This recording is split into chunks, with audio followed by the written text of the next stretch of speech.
Hotels are meant to be places of rest, comfort, and temporary refuge. But in Miami, there are hotels where guests checked in, and some never checked out their disappearances, leaving behind empty rooms, abandoned hallways, and a lingering sense of unease. Across this vibrant city, 25 hotels carry stories of vanished visitors, mysterious noises, and restless spirits. From rooms that seem to trap people in time, to echoes of laughter that suddenly stop, and shadowy figures appearing in reflections, these hotels are far from ordinary. Tonight, we explore 25 of the most haunted hotels in Miami, where guests vanished without a trace, and uncover the chilling mysteries that linger behind the walls of these seemingly luxurious establishments. The Fontainebleau Hotel stands tall against the skyline, draped in neon light and the restless murmur of the ocean below.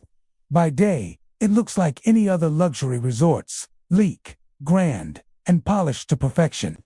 But by night, it becomes something else entirely. Guests whisper about the way its corridors seem to stretch longer than they should, and how the chandeliers flicker even when the power is steady.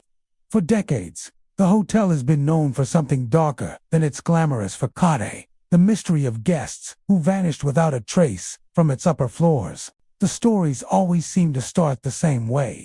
A guest checks into a high-floor suite, usually alone, seeking quiet or a view of the sea. Staff members recall their faces clearly at check-in, some excited, others tired, but all perfectly ordinary. Yet by the next morning, the rooms are found empty, luggage is untouched, beds neatly made, and the keys left on the desk beside an unlit lamp. No signs of struggle, no footprints in the hall. Nothing. Cameras show the guests entering the elevator. But the footage after that is always corrupted, as though something interfered with the feed. Employees say the 10th through 15th floors are the worst. Housekeepers avoid night shifts there, and even seasoned security guards admit the hallways feel colder, like a draft spills from unseen cracks in the walls. Some swear they've seen shadows move where no one should be standing. The shapes vary: tall, thin, hunched, but they all share a strange stillness, like silhouettes carved from darkness itself. One of the most unsettling reports came from a young couple who stayed on the 12th floor. They woke in the early hours of the morning to the intercom crackling through the quiet. At first, it sounded like static, but then a voice whispered, soft and strained, "Don't open the door." They stared at each other, wide-eyed, unsure if they were dreaming. Moments later, something began to scratch at the outside of their room, slow and deliberate, as though tracing the frame of the door. When security finally arrived, the hallway was empty, and the intercom system showed no record of any announcement. Maintenance workers have their own accounts. One electrician, who had worked at the hotel for over 2 decades, refused to return to the upper floors after a night spent repairing wiring near the 15th floor suites. He said he heard footsteps behind him, accompanied by a quiet tapping along the wall. Thinking someone needed help, he turned to look. Instead of a person, he saw a dark figure standing at the end of the hallway. It didn't move, didn't sway, didn't breathe, just stared. When he blinked, it had vanished, but the tapping, he could still hear it just beside his ear. Another common phenomenon involves the hotel's internal intercom system. Guests and staff alike report phantom voices bleeding through the speakers late at night. Sometimes it's a faint conversation, incomprehensible but undeniably human. Other times it is just one voice, repeating a phrase over and over, like someone trying desperately to get a message across. Technicians have inspected the wiring countless times, but everything functions perfectly, and the voices come even when the power to the intercom is shut off. Doors are known to lock on their own as well, trapping guests inside rooms or stairwells. One businessman claimed he was stuck in his suite on the 13th floor for nearly 3 hours as the door handle refused to budge. When security forced the door open, the handle suddenly loosened as if nothing had happened. The staff blamed humidity or a mechanical error, but the man insisted something was holding it closed from the outside. Some believe the hauntings began after a massive storm decades earlier. During the renovation that followed, workers uncovered a hidden section of the original foundation, a narrow cluster of concrete rooms not listed on any blueprint. No one knows their original purpose. The rooms were stripped and sealed, but strange sounds have echoed through the walls ever since, especially during heavy rain. Rumors claim those rooms were connected to early staff quarters, where accidents or disappearances were covered up long before the hotel gained its reputation. Whether truth or myth, the timing aligns too closely with the beginning of the strange activity to ignore. Of all the accounts, the one that hotel employees talk about the most happened just a few years ago. A woman staying on the 14th floor called the front desk late at night, saying someone was knocking on her door. Not forcefully, not urgently, just a soft, rhythmic tapping. When the bellhop arrived, the hallway was quiet and empty. The woman thanked him and shut her door. Minutes later, she called again, whispering that she could hear breathing from the other side of the door. A second bellhop was sent up, but by the time he got there, the room was silent. The next morning, housekeeping entered the suite to find it empty.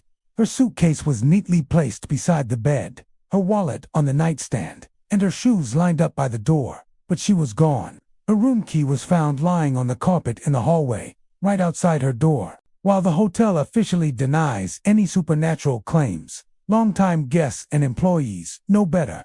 They've seen the shadows gliding silently across the walls. They've heard the intercom whisper warnings in the dead of night. They've felt the cold air wrap around them on the high floors, as though something unseen moves through the hallways. Watching, many still stay at the Fontainebleau for its luxury, its history, or its oceanfront views. But those who know its secrets tread carefully. They avoid the upper floors after midnight. They keep their doors locked, and they never ever answer the intercom when it crackles to life on its own. Because at the Fontainebleau Hotel, guests don't always leave the way they came. Some never leave at all. The Doval Beach Resort once stood as a grand, iconic reminder of classic Miami glamour, a place where music, warm nights, and the roar of the ocean blended into something unforgettable. But beneath its elegance, people whispered of a presence that lingered long after performers left the stage and the crowds drifted away. The hotel's history is drenched in sunlight by day, yet by night, its shadowy hallways tell a different story, one that workers and guests have experienced firsthand, especially during the last years before the resort's closure. When renovation crews first entered the building to begin restoring it, they quickly realized they were not alone. The hotel had been vacant for months, sealed off from the public, with no electricity and no running operations.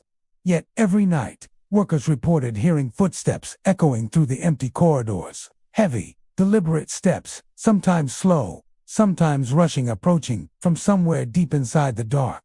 No matter how many times they searched, they never found another person. The entire building would be empty except for them, and still the footsteps persisted. Some workers tried to shrug it off, saying the structure was settling or sounds were carrying from outside. But those excuses faded the night. Two electricians heard footsteps on the floor above them. Even though that level had been closed off for safety, they described the sound as someone pacing the length of the hallway, stopping occasionally near where they were working, as though listening. When they finally climbed the stairs to check, their lights caught nothing but an untouched layer of dust. No footprints, no signs of movement. But as they turned to leave, the pace of footsteps resumed, this time on the floor below. Doors became another source of unease. Workers reported doors opening and closing without any wind or draft. Often they would return to rooms they had secured earlier and find them wide open, their supplies moved or scattered.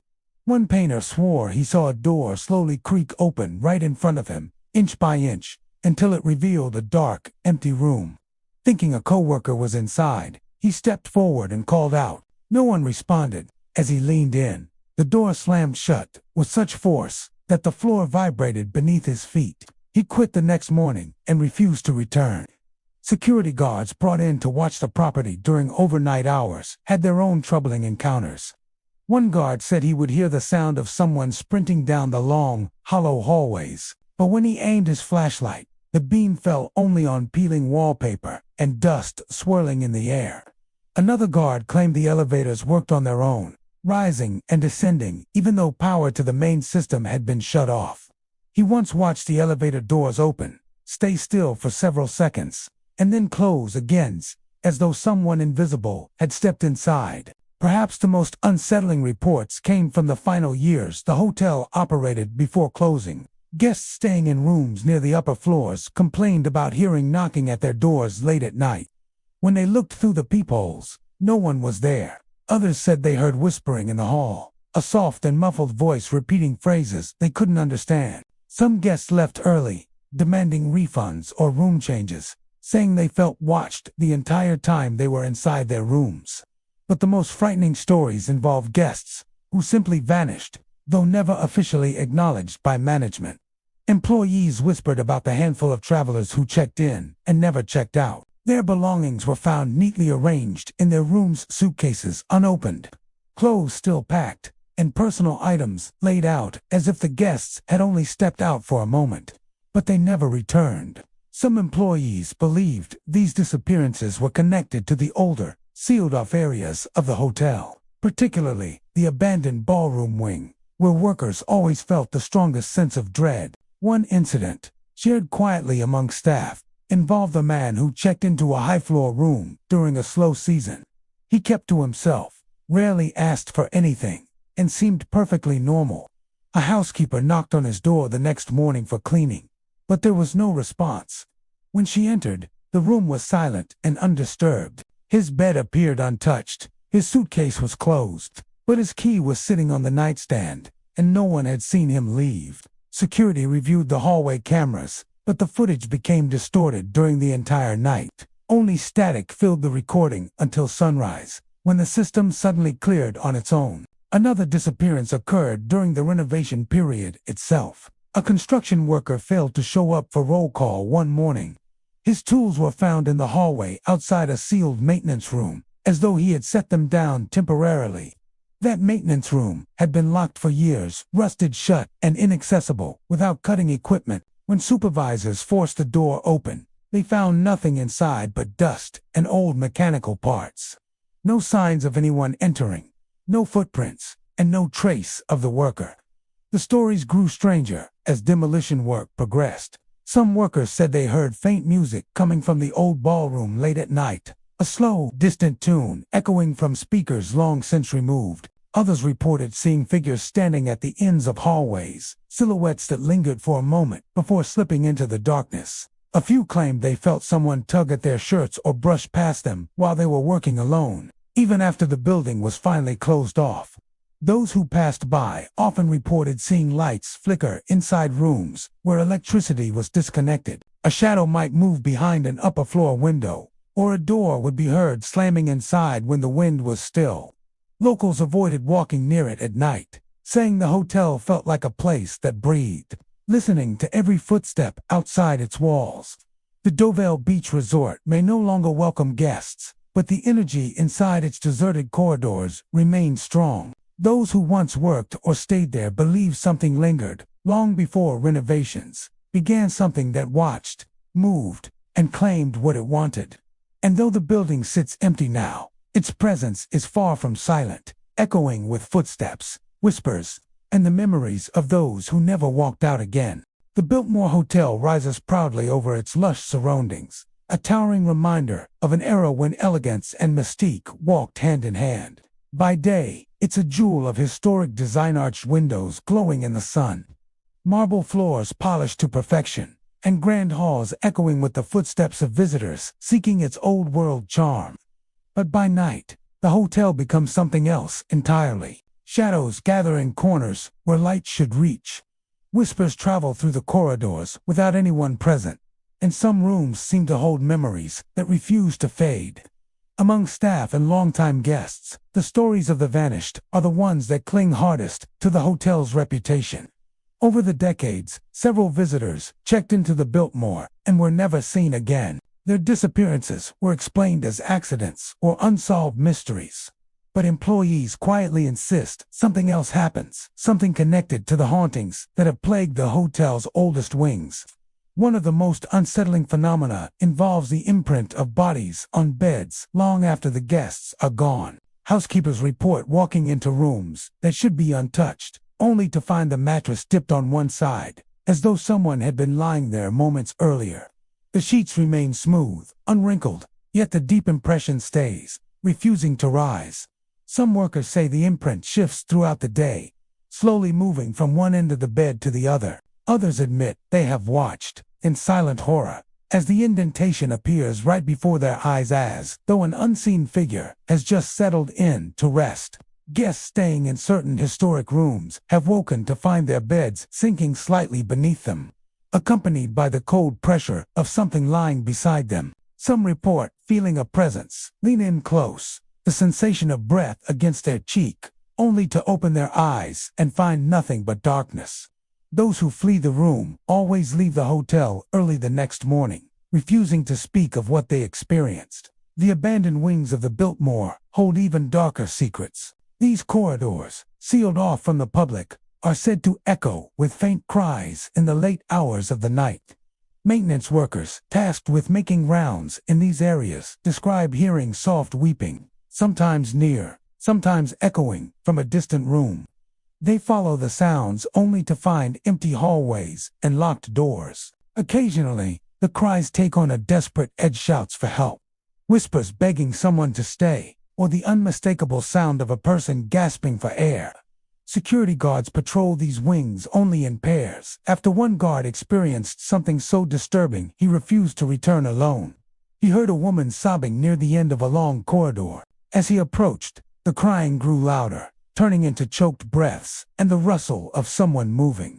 When he rounded the corner, the hallway was empty. But as he turned his back, the sound came again right behind him. He spun around, but found no one there. After that night, he requested reassignment to the lobby and never set foot in the abandoned wings again. The story most frequently whispered among the staff concerns a guest who vanished in the mid-20th century. She was a young woman traveling alone, staying on the 7th floor in one of the hotel's oldest suites.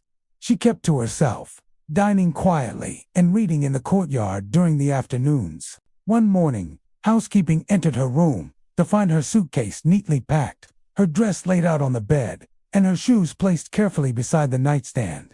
But the room was otherwise empty. No signs of forced entry, no indication she'd left voluntarily. The only strange detail was the faint shape of a person imprinted deeply into the mattress, as though someone had been lying there for hours. But the sheets were perfectly smooth. For weeks after her disappearance, guests in nearby rooms claimed to hear a woman crying during the night. Sometimes her voice seemed to drift through the walls, calling softly. Other times, she sounded like she was standing just outside their doors. But whenever staff checked, the hallways remained still and silent. The hotel's oldest employees remember another case involving a businessman who vanished only a few years before the abandoned wings were closed off. He had attended a conference, returned to his room late in the evening, and was never seen again. When staff entered his room the next morning, they found the faint shape of a man pressed into the bed, his briefcase open on the desk, and the lights still on. A search was conducted, but no evidence of his departure was ever discovered. Surveillance cameras placed in the corridors sometimes capture strange anomalies. Shadows move without any living person nearby. Doors open slightly, then close again, even though no one touches them. In one piece of archived footage, a faint flicker of movement appears just outside a locked room in the abandoned wing, a silhouette leaning against a wall. Vanishing before the camera can catch a clear image. Guests often report sensing someone watching them as they walk from the lobby to their rooms at night. The feeling is strongest near the older parts of the hotel, where the temperature drops sharply and the air grows still.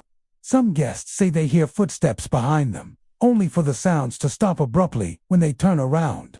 Others describe brushing past something cold as they round a corner, like a figure slipping by in silence. Even the hotel staff, known for their professionalism and discretion, admit privately that the Biltmore never feels truly empty. Late at night, when the last visitors have retired and the halls fall quiet, the building seems to breathe. Lights flicker in rooms with no electricity. Soft whispers drift from behind locked doors, and somewhere in the shadows, the lost guests still linger trapped between memory and silence. The Biltmore stands as a monument to elegance, history, and mystery, but it also carries the weight of those who vanished within its walls. Their presence remains carved into the fabric of the hotel, leaving behind imprints on beds, faint cries in forgotten wings, and a lingering reminder that some guests never check out, not fully, not ever. The Shelburne South Beach has always been a place where elegance meets the constant pulse of Miami's ocean breeze. Its Art Deco design, glowing neon at dusk, an endless tide of visitors give it an air of timeless glamour. Yet beneath that polished surface lies a history soaked in whispers, shadows, and unexplained disappearances. Regular guests come for the nightlife and luxury, but those who stay long enough, or drift into the older parts of the hotel, soon realize that something else walks its halls. Something cold, something unseen, something that has never truly left. Tourists checking into the Shelburne often report feeling an immediate chill, even when the heat outside beats down relentlessly. Staff insist that the air conditioning works normally, but guests describe sudden pockets of freezing, air-sharp, unnatural cold that slips around them like fingers.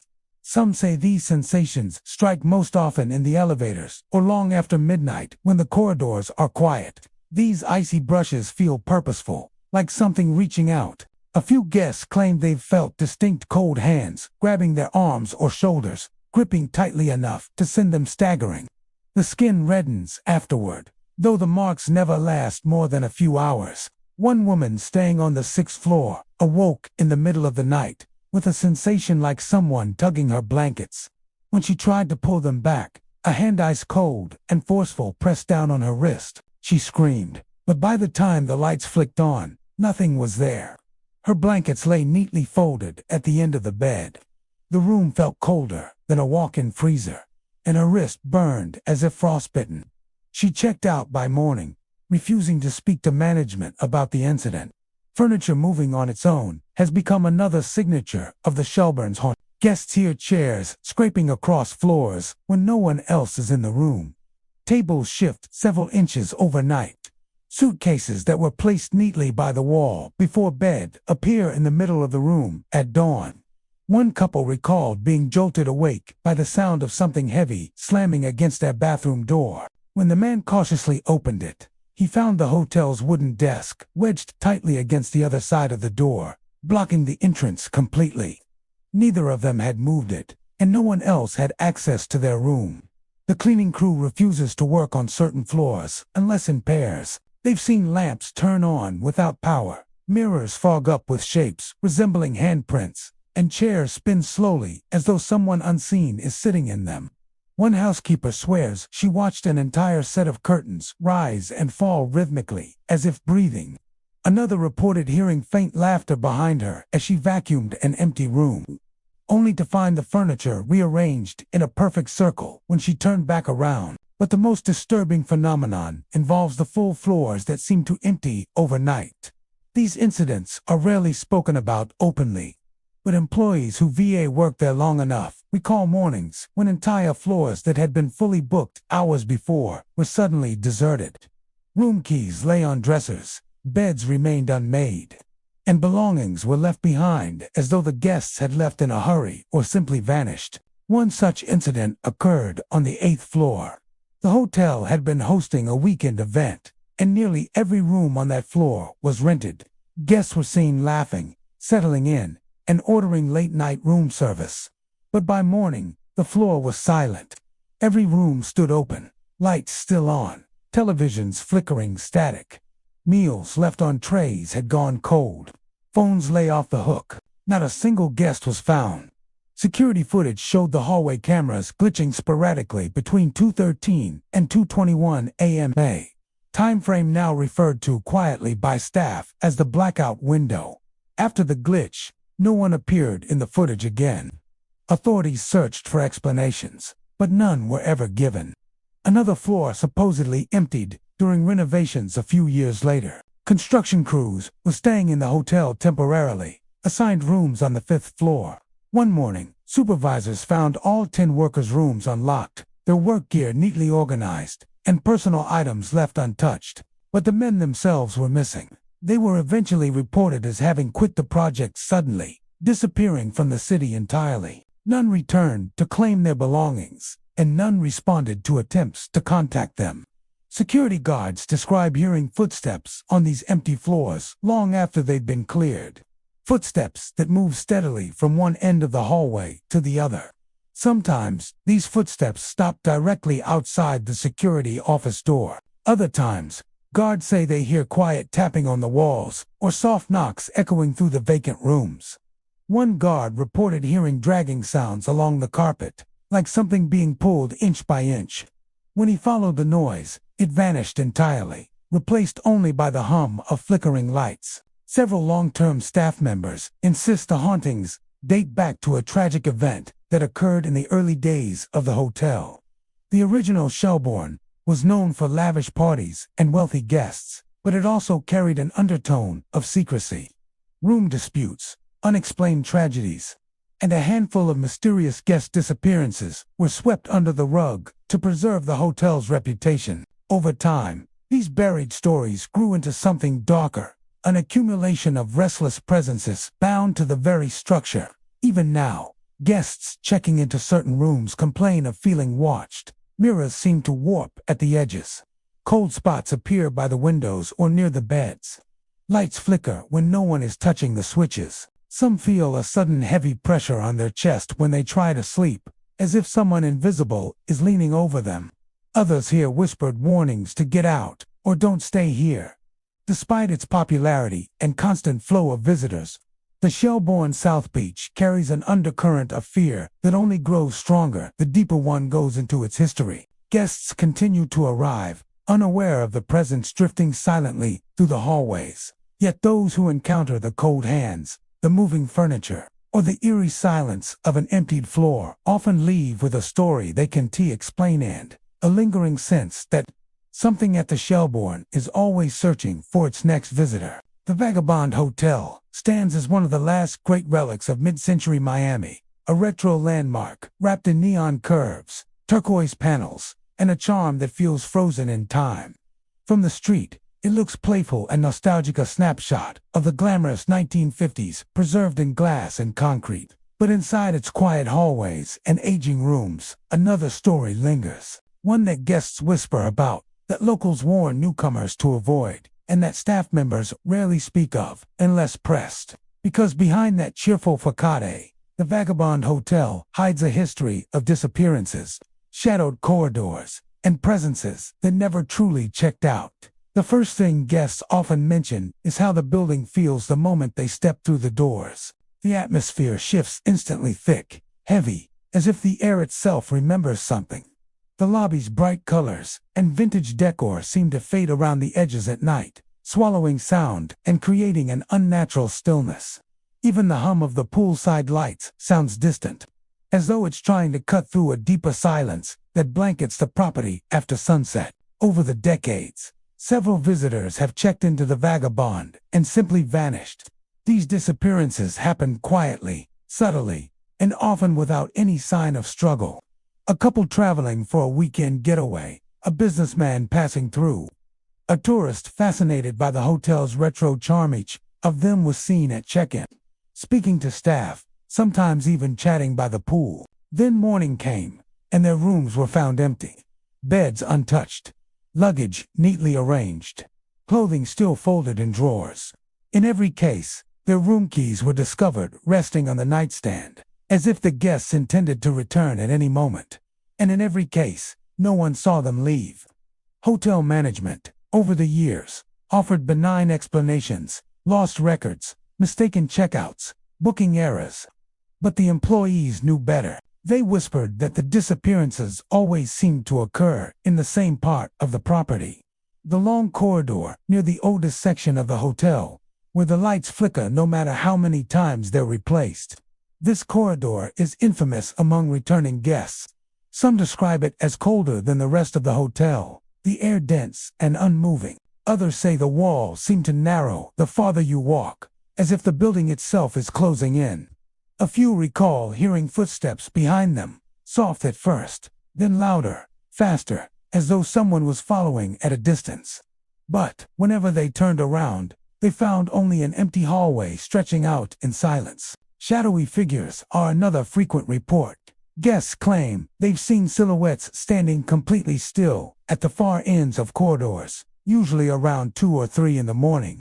These figures have no clear features, just dark outlines shaped like people. Some appear tall, elongated, almost distorted. Others are hunched or leaning against the walls. They never move, never gesture, never walk. They just stare. Or at least, they seem to. Because even without eyes, their presence feels fixed entirely on whoever is watching. One woman recounted a terrifying encounter while returning to her room late at night. She had been out with friends and returned quietly, not wanting to disturb other guests. But as she reached the second-floor hallway, she noticed a shadowy figure standing near her door. Thinking it was another guest, she approached cautiously.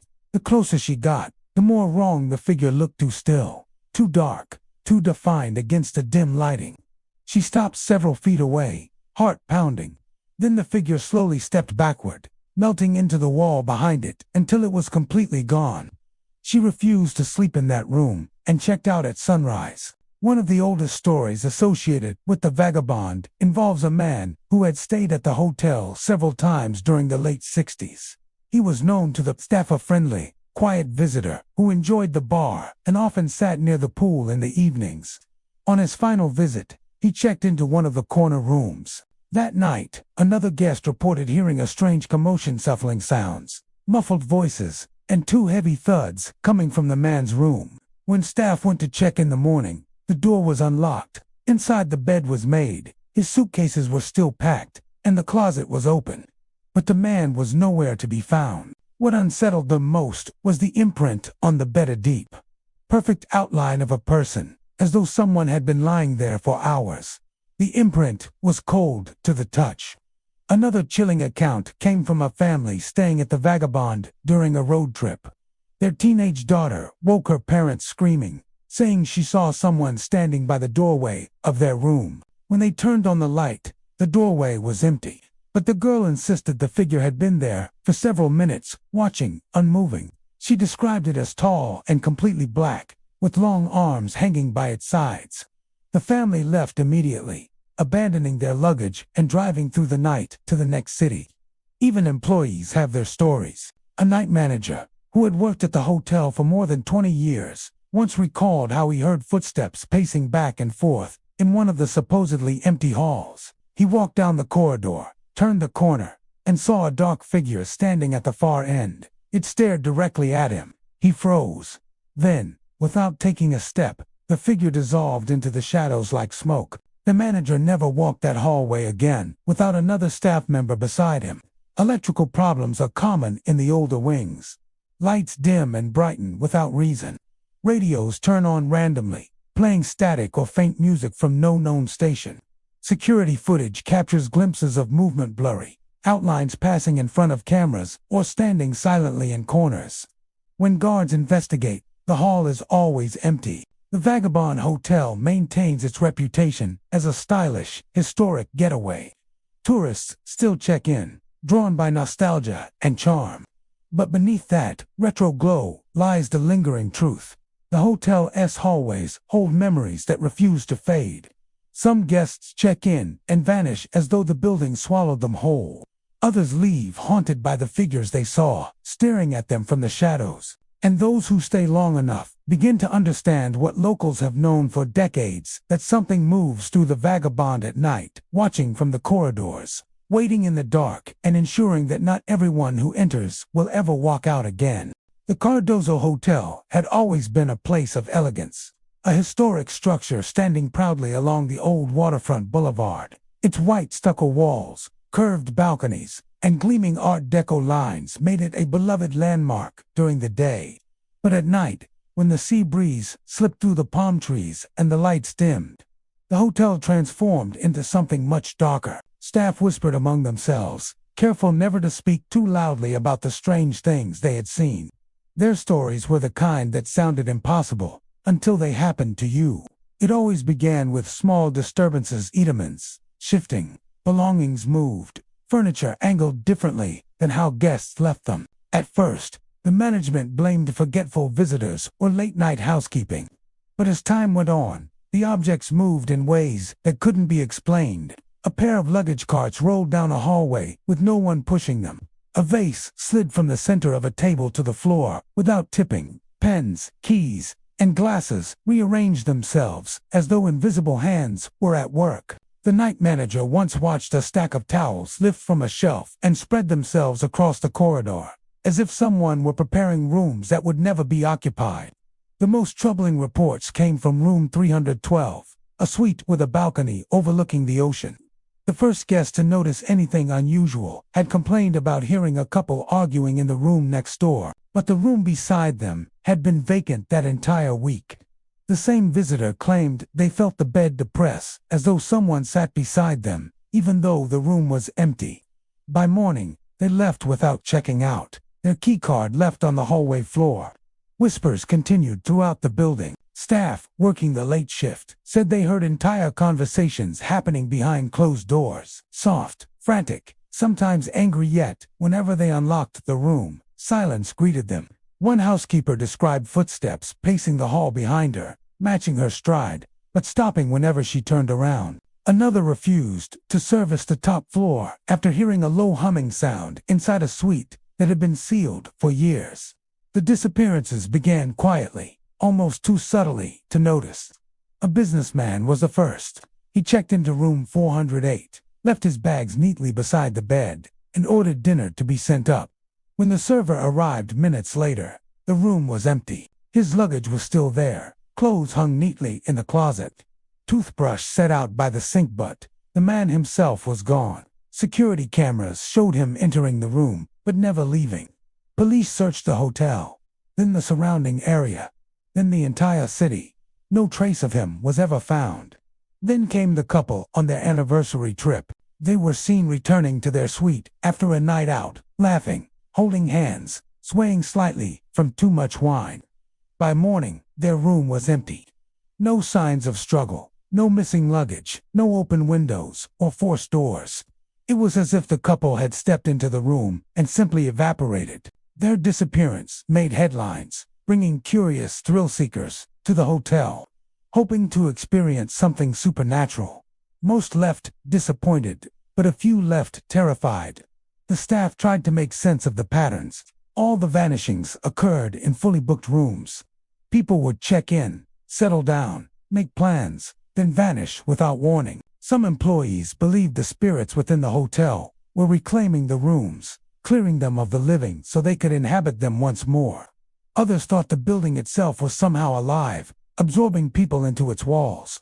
One older maid claimed she saw shadows on the ceiling, moving in ways a shadow couldn't move, curling, spiraling, reaching downward toward the guests sleeping below. Management attempted to hide the strange events. They changed room numbers, renovated floors, shifted decor, but the phenomena persisted. The activity seemed tied not to a single room but to the structure itself, as if the hotel held memories that bled into the present. Some said it was built on land where a boarding house once burned down in the 1920s, killing every resident trapped inside. Others insisted it was the ocean, the drowned sailors, the lost ships, the tragedies that washed ashore, bringing restless energy to the building. One security guard named Mateo shared the most chilling account. He was doing rounds at 2 a.m, walking past a ballroom. The space was dark, except for faint moonlight leaking through the tall windows. As he passed, he heard the unmistakable sound of clinking glasses, laughter, and music drifting from behind the doors. Thinking someone had broken in, he opened them. The ballroom was empty, but the air felt thick, as though many bodies had moved through it, not moments before. When he turned to leave, he saw a figure in the reflection of the window, a woman in a vintage evening gown. Her head tilted, eyes sunken and hollow. When he spun around, she was gone. The staff began refusing night shifts. Guests complained of waking up with someone whispering directly into their ear. Others reported seeing silhouettes standing at the foot of their beds. A young woman on vacation woke to find a handprint on the inside of her window, too large to be her own, too high up to be reached easily. She checked out within the hour, pale and trembling. The hotel's reputation spread quickly. Some guests arrived wanting proof of the hauntings. They set up cameras, stayed awake past midnight, coaxed the spirits to show themselves. Most caught nothing, but a few recorded flickering shapes, sudden cold bursts, or faint voices that seemed to say their names. One group claimed they saw a man standing in the corner of their suite, but when they replayed the footage, the figure's face was horribly distorted, as if the hotel didn't want the living to recognize the dead. Still, the Cardozo Hotel remained open. People continued to check in, drawn by curiosity, thrill, or disbelief. And every so often, someone would check in but never check out. Their belongings would sit untouched, their beds neatly made, their suitcases waiting for an owner who would never return. Staff would whisper the same question again and again. Where do they go? No one had an answer. But the walls of the Cardozo Hotel seemed to listen, and sometimes, late at night, they whispered back. The Tide's South Beach stood like a towering pearl over the shoreline, its shimmering Art Deco facade glowing beneath the Florida sun. By day, it seemed bright, luxurious, a glamorous hotel where elegance reigned and tourists lounged beneath striped umbrellas. But when night arrived and the moon cast silver fingerprints across the waves, the hotel took on a far different character, one that regular guests didn't talk about openly, but whispered in elevators or murmured while checking out early. The Tides was beautiful, historic, and unmistakably haunted. The earliest accounts came from guests staying on the middle floors, where the long, softly lit hallways created an eeriness even in daylight. Mirrors lined the walls, framed in gold, meant to evoke old-world charm. But the reflections inside them sometimes showed things that weren't truly there. One couple, returning late from dinner, reported that their reflection lagged behind their movements. When they lifted their hands, the mirrored versions hesitated, then followed with a strange delay. Another guest claimed that her reflection wore different clothing, something old-fashioned, dark, and tattered, while she herself stood in brand-new resort where eventually the mirrors inside the guest rooms became the true source of fear. Visitors noticed that the background in the reflection sometimes didn't match the room they stood in. Instead of beige wallpaper and modern furnishings, the mirrors showed peeling paint, cracked tiles, and dim lighting from a different era altogether. Some guests saw brief flashes of unknown figures standing in the background, blurred and impossible to identify. One woman described waking in the night to see the reflection of a man standing beside her bed, even though the room itself was empty. When she turned to look at him directly, nothing was there, but the mirror continued to show him until she fled the room. The hotel staff tried to brush off the complaints. They blamed faulty lighting, stress, or shadows playing tricks on tired eyes. But the stories grew stranger. Maintenance workers inspecting the mirrors found no defects. Some claimed that the glass felt unusually cold, even in rooms with broken air conditioning. A housekeeper said she once saw her own reflection smile at her long after she had stopped smiling, its lips curling just a bit too wide. She quit the next day, refusing even to collect her last paycheck. Then came the reports of doors opening into places that should not exist.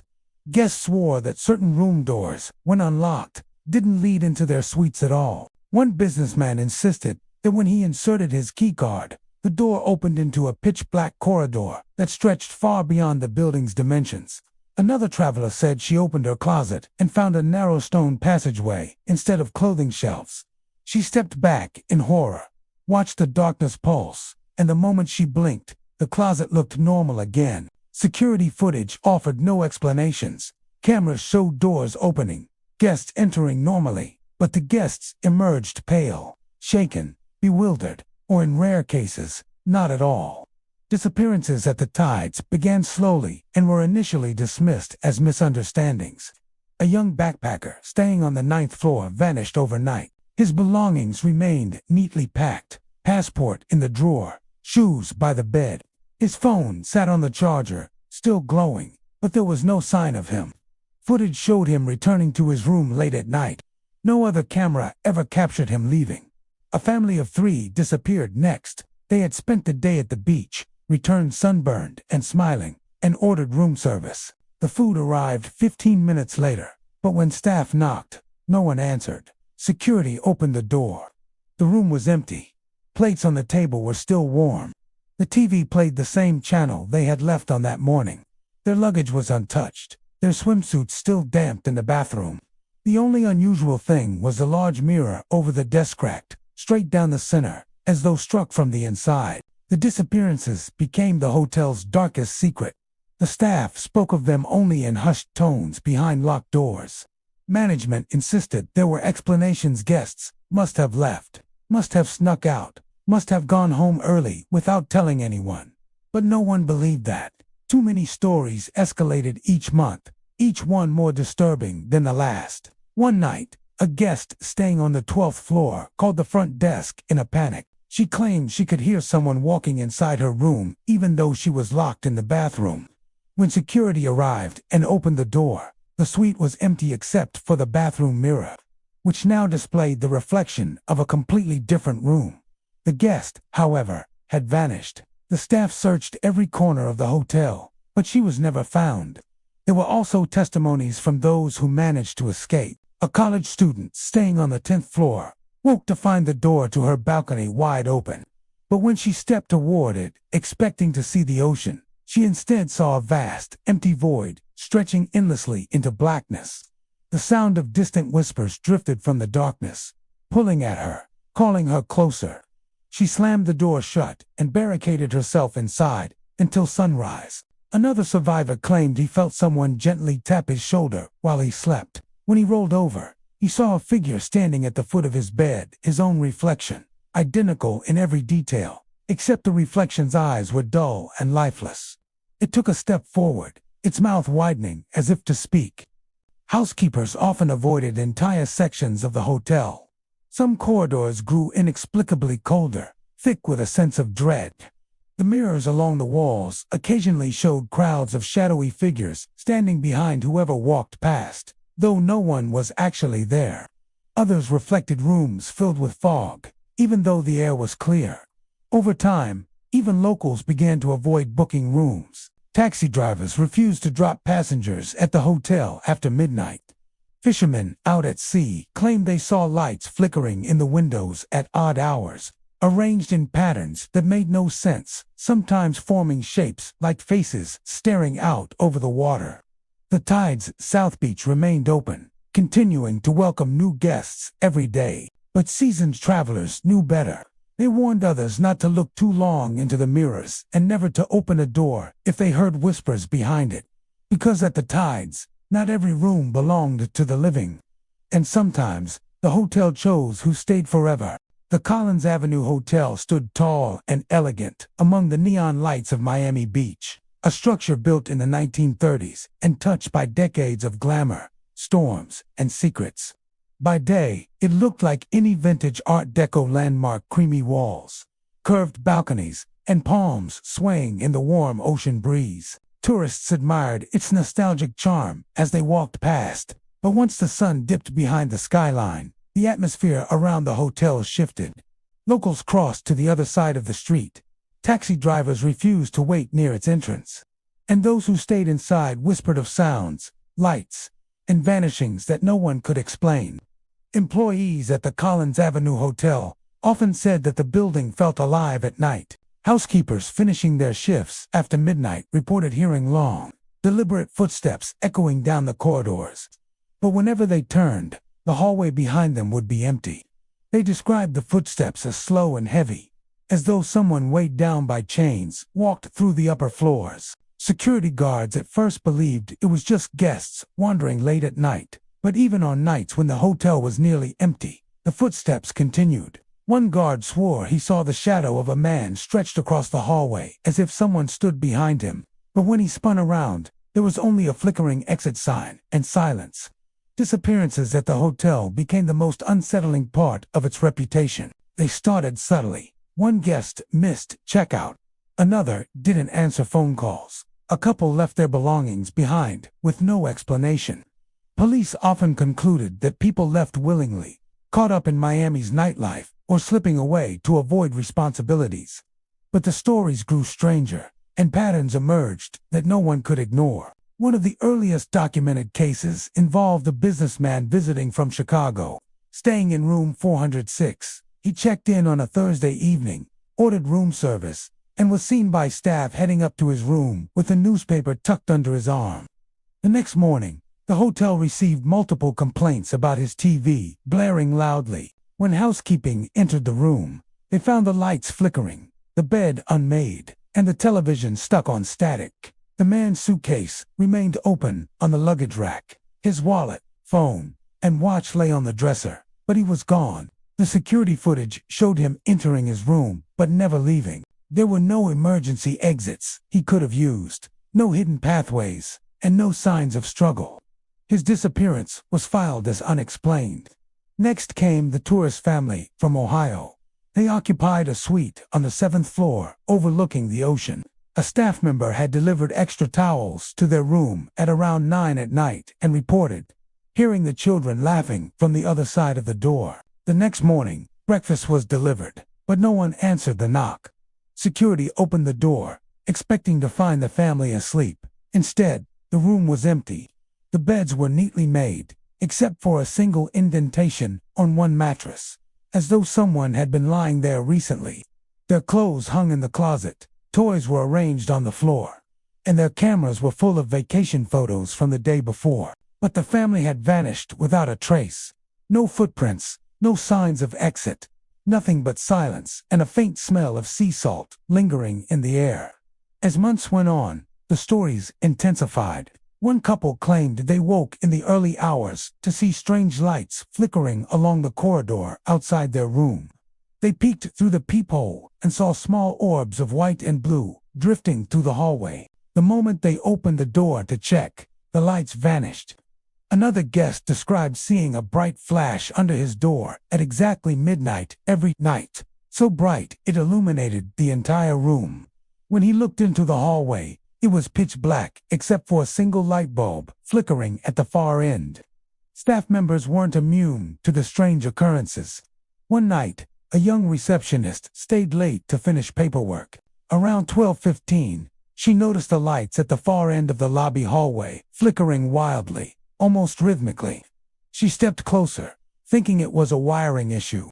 But as she walked forward, the lights closer to her began flickering, in response following her steps, as if tracking her. She turned and ran back to the desk. When she gathered the courage to look again, all the lights were steady, glowing normally. Another employee told a story that sent chills through everyone who heard it. He was closing down the dining area after a slow night. As he pushed a cart of dishes toward the kitchen, he felt the temperature drop suddenly. The hair on his arms stood up. When he looked toward the entrance of the hallway leading to the guest rooms, he saw a figure. It stood still, tall, motionless, its outline blurred like static on a television screen. He blinked, and the figure was gone. But the sound of footsteps echoed throughout the empty space long after. Some believe the hotel's haunting dates back to its early years. Workers who renovated the building decades ago reported finding sealed-off rooms behind walls, forgotten corridors, and a hidden stairwell leading to nowhere. Blueprints didn't match the building's layout. Rumors suggested that during the hotel's construction, several workers died in accidents, and their bodies were buried within the structure to avoid delays. Others claimed the land beneath the hotel had once been the site of a boarding house destroyed under mysterious circumstances. Whether or not these legends had any truth, the strange events at the Collins Avenue Hotel continued. Guests checking out early often spoke in hushed tones, saying they felt watched while they slept. Some woke to soft knocking on their doors at exactly 3 a.m., even when no one stood outside.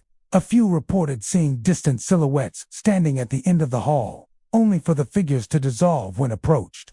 Tourists still book rooms, unaware of the whispered stories shared by longtime employees.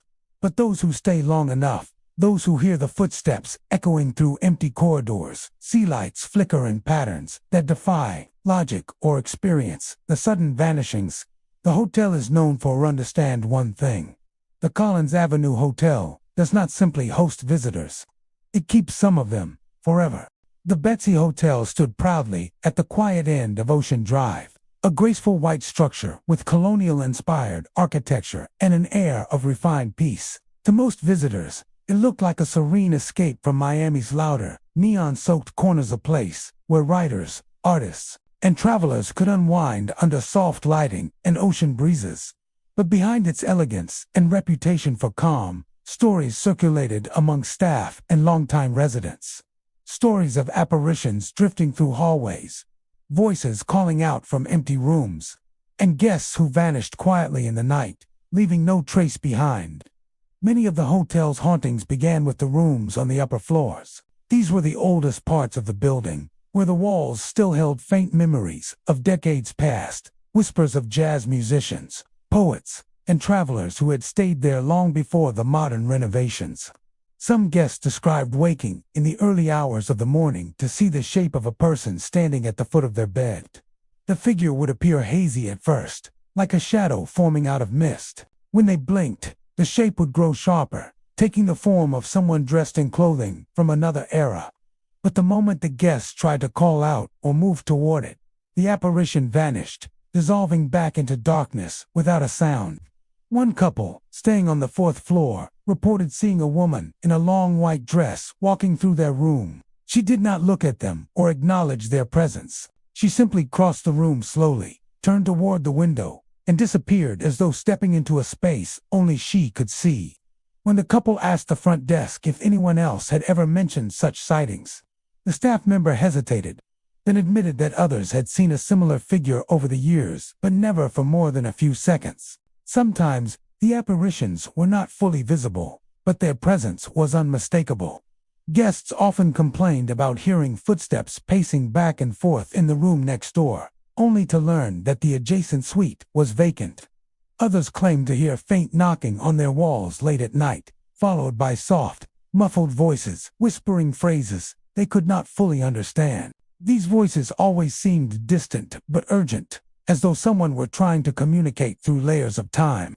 One guest, a business traveler from New York, told staff that he woke around 2 a.m. to the sound of someone calling his name.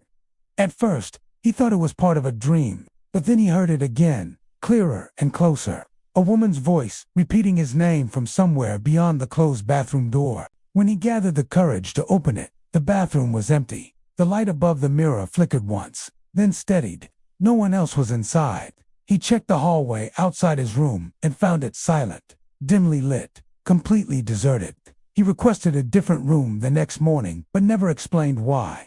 The hotel staff themselves were no strangers to unexplained encounters. Housekeepers assigned to the older wings often reported hearing conversations taking place in rooms that should have been empty. The voices were quiet, like people speaking in hushed tones, but they carried a sense of urgency or distress. When the housekeepers unlocked the doors, however, the rooms were still, the beds perfectly made, the air strangely cold. A few employees admitted that they avoided certain rooms altogether, even during daytime hours.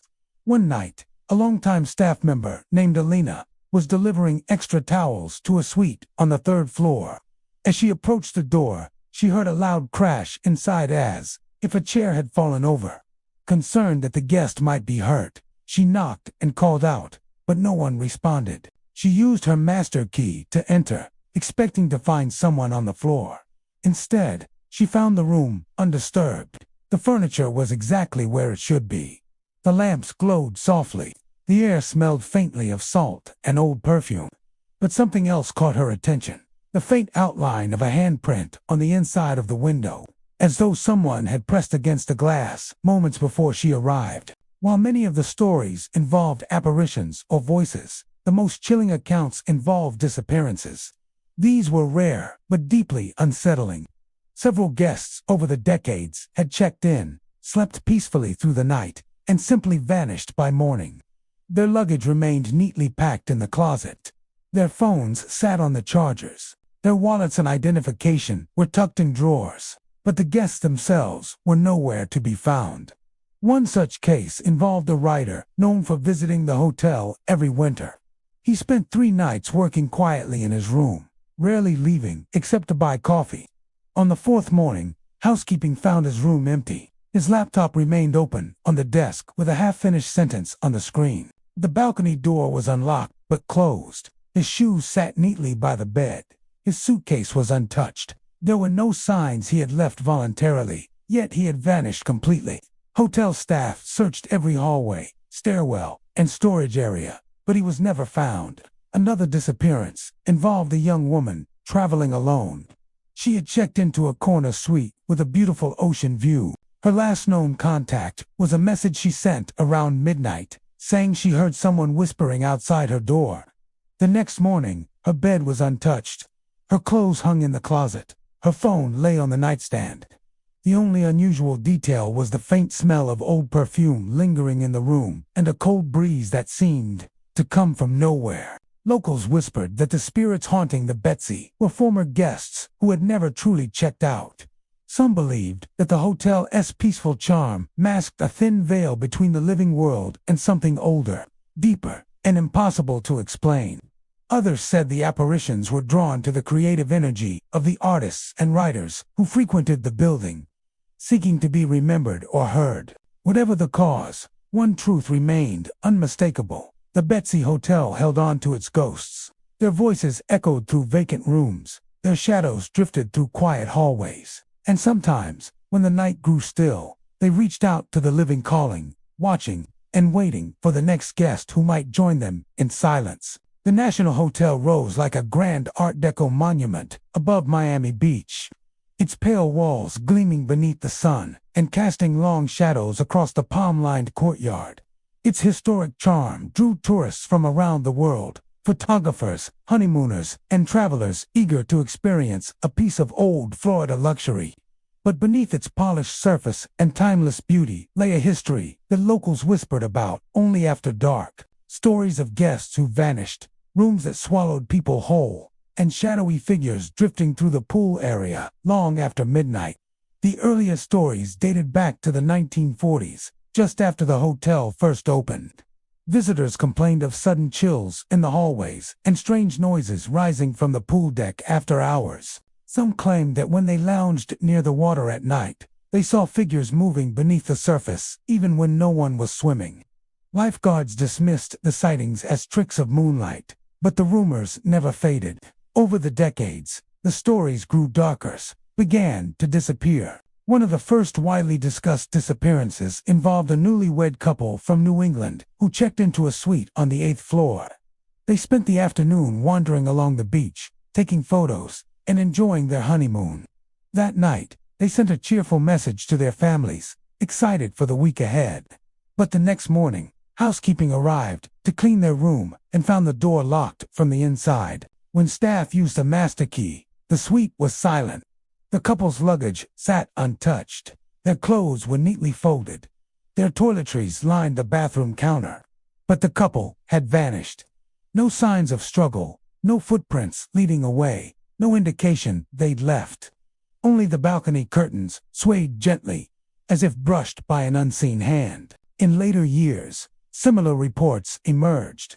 Guests checking into certain rooms never returned their key cards. Their belongings remained exactly where they left them. Their beds looked slept in, yet no one seemed to have woken up. Some visitors vanished without ever unpacking, while others disappeared in the middle of the night. Security cameras captured them walking toward their rooms but never coming back down the hall. But the disappearances were only part of the hotel's unnerving mystery. The pool, famous for its long rectangular shape and glowing blue lights, became the center of countless eerie accounts. At night, when the water shimmered under the moon and palm leaves rustled overhead, people claimed to see dark silhouettes crossing the deck, pacing slowly from end to end. The figures moved like shadows given shape tall, thin, featureless. Sometimes they paused to stare up at the guest rooms, as if searching for something or someone.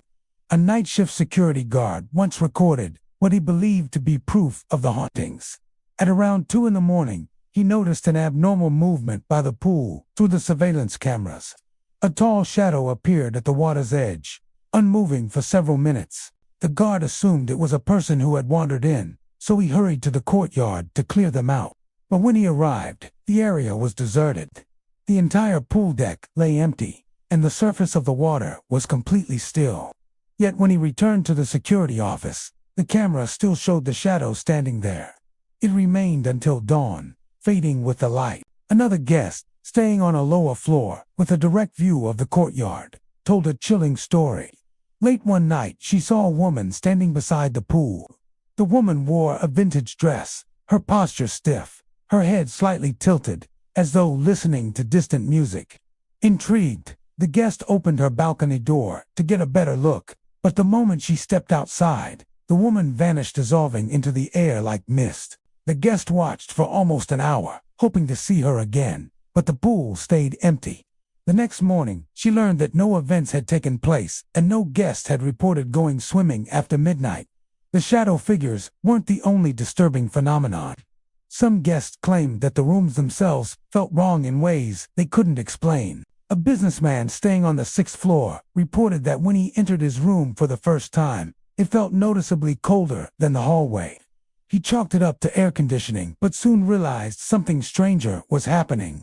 He heard soft footsteps inside the closet at night, pacing back and forth, even though the closet contained nothing but his clothes. When he finally opened the door to confront the source, the footsteps stopped instantly and the closet was eerily warm, as if someone had just been standing inside. Another traveler described waking up to find her room unusually dark, as though the lights outside had dimmed. She reached for the lamp, but it wouldn't turn on. When she looked toward the door, she saw a shape standing there, shadowed darker than the room around it. Watching, she tried to scream, but her voice caught in her throat. When she blinked, the shape was gone, the lights flickered back on, and everything returned to normal. She checked out the next morning without telling anyone why. Employees of the National Hotel shared their own unsettling encounters. One housekeeper recalled cleaning a room where a family had stayed before disappearing. The beds were neatly made, but the pillows appeared sunken, as if someone still lay their head there moments before she entered. The bathroom mirror had faint handprints on it too high to belong to any of the children. When she tried to wipe them away, they seemed to spread across the glass like smudges of fog. The maintenance crew refused to work near a particular storage room on the 9th floor. They claimed that when they approached it, the hallway lights flickered violently and shadows crawled along the walls, moving against the direction of the actual light. Once, a worker heard breathing on the other side of the storage room door, slow, heavy, human breaths. But the room was locked, and no one was inside when it was opened. Despite everything, the National Hotel remains a popular destination, its eerie stories often dismissed as urban legends. But those who have experienced its strange phenomena know better. They speak of ghostly figures drifting along the pool deck, rooms that seem to swallow people silently, and corridors where something unseen walks just behind you. And they warn that the hotel's long history of disappearances is no coincidence. The Leslie Hotel stood quietly along the northern stretch of Miami Beach, its beige Art Deco facade blending seamlessly with the pastel-colored hotels that lined the shore. By day, it was the picture of serenity, sun-drenched balconies, palm trees swaying in the breeze, and guests lounging by the small, yet elegant, pool. But as the sun dipped below the horizon, the hotel's atmosphere changed. The air grew heavy, and even seasoned staff could feel a tension lurking in the shadows. Over the years, whispers had spread about rooms where former occupants seemed to linger, doors that slammed without cause, and voices that spoke from nowhere. Visitors and employees alike spoke in hushed tones, careful not to draw attention, yet unable to ignore the unsettling occurrences. The first signs of the Leslie Hotel's strange nature were subtle small movements, faint noises, and moments that made people question their own perceptions. Guests often reported hearing soft whispers in the dead of night, coming from rooms that should have been empty. One visitor described waking at 3 in the morning to hear someone murmuring her name from the hallway. She thought it was a neighbor or a prank, but when she looked through the peephole, the corridor was completely empty, silent except for the soft hum of the air conditioning. Similar reports came from other guests, whispers that rose and fell in cadence, sometimes urgent, sometimes mournful, but always with an unmistakable human quality. Doors were another source of unease. Many rooms in the older wings of the hotel had heavy wooden doors, complete with polished brass handles.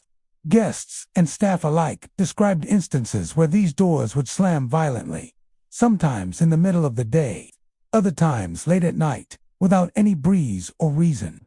One night, a housekeeper was cleaning the hallway near the 6th floor when she heard a door bang shut behind her. She spun around, heart racing, but the door was still firmly closed. She tried opening it, thinking it had caught on a hinge, but it swung freely and silently, as though it had been closed by an unseen hand. Moments later, another door at the far end of the hall slammed, reverberating through the corridor.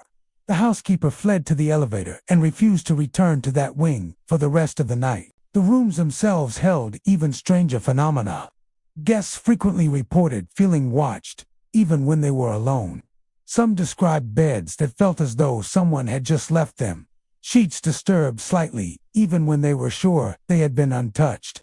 Others noticed personal items moved from their original positions.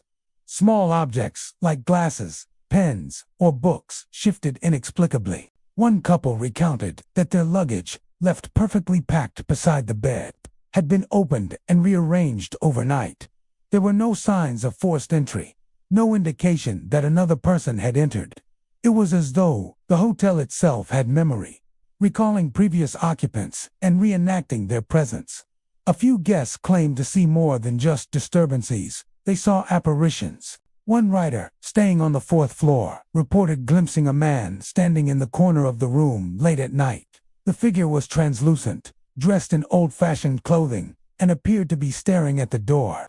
When the guest blinked, he vanished. Another visitor described a woman sitting on the edge of the bed in her suite, brushing her hair with a comb that seemed to materialize from nowhere. The figure made no sound, did not acknowledge the guest, and disappeared the moment she tried to speak. These sightings, while brief, left a lasting impression, convincing some that the Leslie Hotel was more than just a historic building. It was a repository of memories, a place where echoes of the past could linger. Employees, too, had their experiences. Night shift staff often reported hearing conversations in empty rooms or hallways, voices rising and falling as if 2 or 3 people were speaking together. Yet when they checked the spaces, the rooms were vacant. One front desk clerk recounted a particularly chilling night. He was monitoring the lobby security cameras when he noticed a shadow crossing the corridor near the staircase. He went to investigate, but the hallway was empty. As he returned to his post, he heard someone whisper his name behind him. Spinning around, there was no one there. The air was cold, and the faint scent of old perfume lingered, though no one else was present. The hotel's history may hold clues to its unusual behavior. Built in the early 1940s, the Leslie Hotel had housed generations of travelers, many of whom left lasting impressions, some pleasant, some tragic. Rumors circulated of guests who had died in their rooms, some of natural causes, others under mysterious circumstances. Renovation crews often reported hearing footsteps pacing in areas under construction or seeing shadows flit across hallways when no one was supposed to be. Staff whispered that certain rooms were heavy, saturated with the presence of those who had come and gone, yet never truly departed. Guests learned to recognize subtle warning signs. A door that repeatedly slammed, a cold draft in the middle of a room, or the faintest hint of whispering could signal that the hotel was active, attentive to its past inhabitants. Some tourists embraced the eerie allure, drawn by the chance to witness something supernatural. Others, however, cut their trips short, unsettled by the persistent feeling that they were never truly alone. Despite the stories, the Leslie Hotel remained a popular destination. Its charm, location, and history attracted travelers from around the world, many unaware of its reputation. For those who did know, it was both a thrill and a warning. The hotel was a place where the past lingered, where memories of previous guests persisted in shadows and whispers, where the walls themselves seemed to hold on to life long after those who had checked in had departed. The disembodied voices, doors slamming without cause, and lingering presences were not just tales, they were warnings. Visitors reported leaving rooms with a sense of being watched, feeling a lingering unease even after stepping out into the sunlit streets of Miami Beach. For those who stayed long enough, some claimed that they could sense the hotel's memory, as if it remembered every guest, every conversation, every passing presence. And sometimes, when night fell and the wind moved the palm trees just right, it seemed the hotel itself whispered back, reminding everyone inside that the past never truly left the Leslie Hotel. The Catalina Hotel rose along the Miami Beach shoreline like a proud relic of the past, its pastel-colored facade and curved balconies reflecting the soft glow of the setting sun. Tourists admired its historic Art Deco charm, with sleek lines, retro signage, and a pool that glittered like liquid sapphire during the day. But once night fell, the hotel took on a different presence. Staff and guests alike whispered of strange occurrences, ghostly figures appearing on balconies, furniture rearranged when no one was in the room, and entire suites found empty the next morning, though they had been fully occupied hours before. The earliest reports of haunting at the Catalina were subtle. Guests staying on the upper floors often mentioned feeling watched, as if eyes followed them from the shadows. One visitor claimed that while lounging on her balcony, she saw a faint silhouette of a person standing on the neighboring balcony, unmoving. When she waved, the figure did not respond. Moments later, it vanished entirely, leaving only the sound of the ocean and the distant hum of traffic. Others reported similar sightings, figures appearing briefly at the edges of vision, watching silently before fading into darkness. Inside the hotel, the disturbances grew more unsettling. Furniture seemed to have a life of its own. Chairs would be slightly shifted from their positions, tables moved across the floor, and lamps tilted as though someone had adjusted them while the room was empty. Housekeeping staff would occasionally enter a room to find beds unmade, towels draped differently, or drawers pulled halfway open, despite leaving the suites spotless just hours before. Some employees began refusing assignments in certain areas, claiming the energy was heavy and unnerving, as though the rooms remembered the presence of former guests. The disappearances were the most chilling aspect of the Catalina Hotel. Tourists reported going to sleep in rooms that appeared perfectly normal, only to awaken to find the suites completely empty the next morning. Personal belongings were left untouched, the beds neatly made, luggage unopened, and clothing in place. Phones, wallets, and identification remained where they had been placed the night before. There were no signs of forced entry, no windows left open, and no one seen entering or leaving. Security cameras sometimes captured guests walking into their rooms, but never leaving a haunting emptiness behind. One well-documented case involved a writer visiting from New York. She had been staying in a corner suite with a balcony overlooking the ocean. Late at night, she was awakened by a sudden chill, followed by the faint sound of music playing somewhere in the room. Rising from her bed, she saw a shadow move across the far wall, disappearing into the darkness beyond her balcony doors. She called out but received no response. Exhausted, she went back to bed, only to wake in the morning to find her suite completely empty. Her luggage remained packed, untouched, and her notes were neatly stacked on the desk. There was no trace of her presence overnight, except for the faint smell of salt water in the air. Other guests experienced similar phenomena in the poolside suites. One couple reported sitting on their balcony in the evening, drinking wine and talking quietly, when they noticed a figure standing silently on a balcony across the hall. The figure was dressed in old-fashioned attire, its posture stiff and rigid.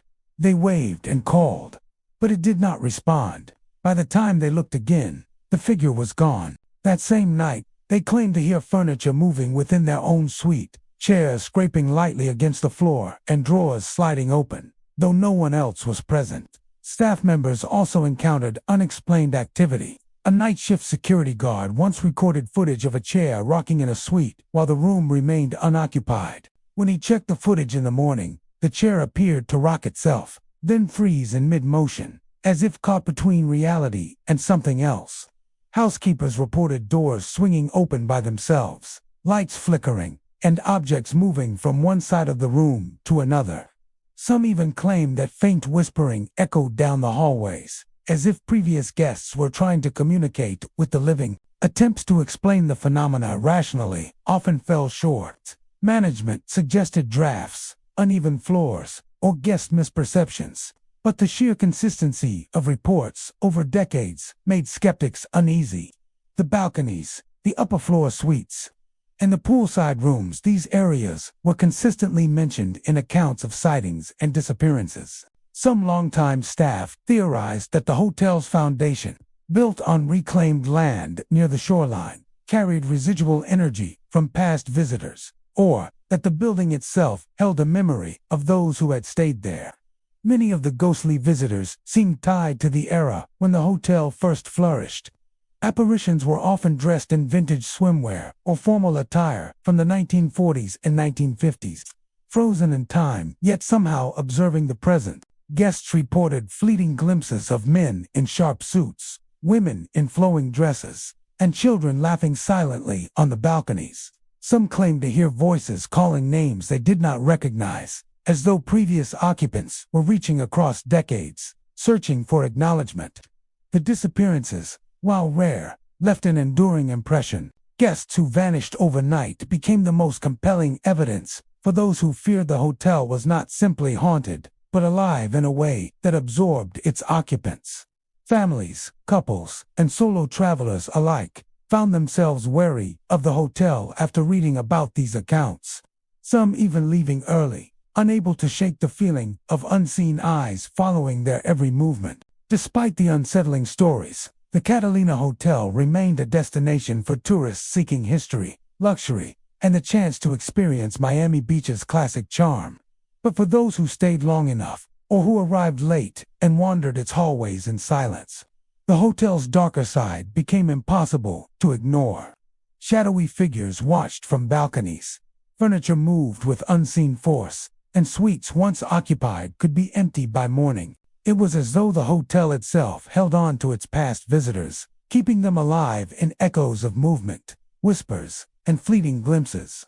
The Catalina Hotel continued to welcome guests, its Art Deco facade gleaming under the sun. Yet at night, the building's secrets stirred.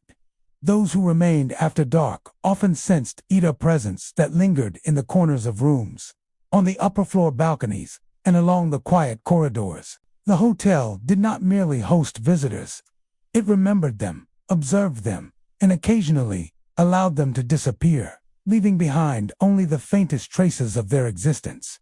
In the silent hours, when the ocean's waves met the shore and the wind rustled through the palms, the Catalina Hotel whispered its history, ensuring that those who stayed were never truly alone.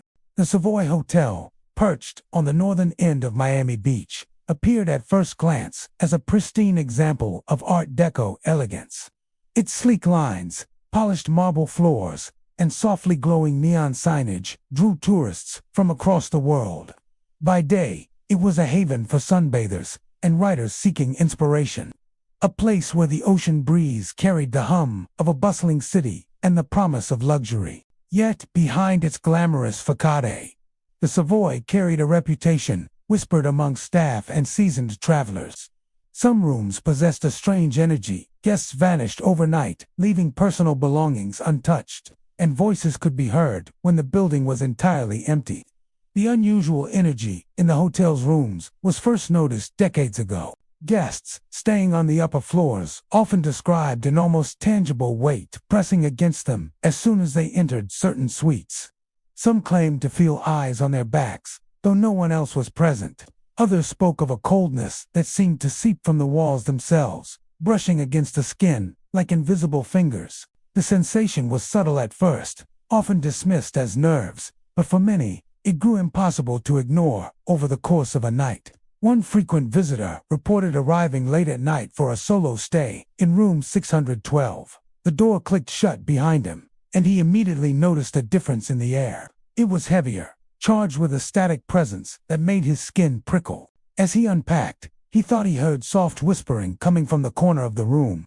Pausing, he strained to listen, but the sound ceased. Shrugging it off, he went to bed. Around 2 a.m, he awoke to see shadows stretching across the walls, moving with no discernible source. He jumped from the bed, flicked on the lights, and the room appeared normal. Yet the sensation persisted until he checked out early the following morning. Disappearances were even more troubling. Guests would check in for a night, leave their belongings neatly arranged, and by morning, they were gone without a trace. One young couple from Ohio checked into the Savoy on a Friday evening. They spent the evening walking along the beach and returned late to their suite on the 5th floor. When housekeeping arrived the next morning to clean, the suite was empty. Their suitcases remained open on the luggage racks. Their clothes hung in the closet. Their personal items, wallets, phones, cameras lay untouched on counters and dressers. Yet the couple had vanished. No windows were open, no doors left ajar, no evidence anyone had entered or exited. The only anomaly was the faint smell of perfume lingering in the air, as if someone had brushed past moments before. Another incident involved a man traveling alone. He had reserved a room overlooking the pool, hoping to spend the evening writing. Around midnight, he claimed to hear the sound of someone pacing softly in the suite. At first, he believed it was a staff member checking rooms, but when he looked through the peephole and checked the hallway, it was completely deserted. He returned to bed, and the pacing continued, soft steps that moved from one end of the room to the other. When he finally gathered the courage to turn on the lights and inspect the space, there was nothing. By morning, he had disappeared, leaving his backpack and journal untouched on the desk. The hotel staff were no strangers to the Savoy's unusual occurrences. Night shift employees often reported hearing conversations in empty rooms, muffled voices that rose and fell in cadence, sometimes urgent, sometimes mournful. One receptionist, monitoring the lobby cameras late one night, noticed flickering lights in the hallways and shadows that appeared to move independently of any guest. When she went to investigate, the corridors were empty. Yet the whispering continued, soft and indistinct, as though the building itself was speaking in fragments. Housekeepers shared similar experiences. One veteran employee recalled entering a suite to clean, only to hear the sound of laughter from the bedroom. She called out, but no one answered. The beds were made perfectly, and the room smelled faintly of cologne.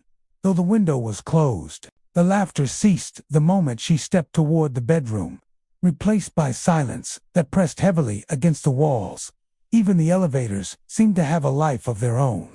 Guests reported that the buttons would press themselves, taking them to floors they had no intention of visiting. One man recounted stepping into the elevator, only to find the lights flickering and the doors opening onto a long, dark corridor that did not exist on any floor plan. The hallway stretched beyond vision, silent except for the occasional whisper echoing from unseen mouths.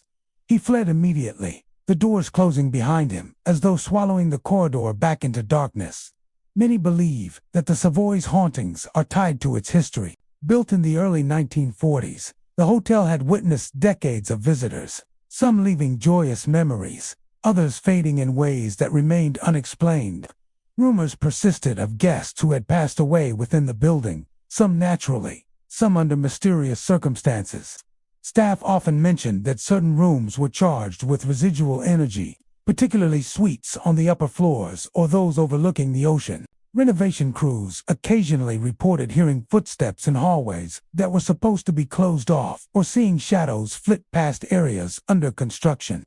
Visitors quickly learned to recognize warning signs: a sudden chill in a room, the subtle movement of furniture, a whisper in the dark. These could indicate the room was active and staying too long could lead to more intense experiences. Some embraced a thrill, hoping for a glimpse of the unknown.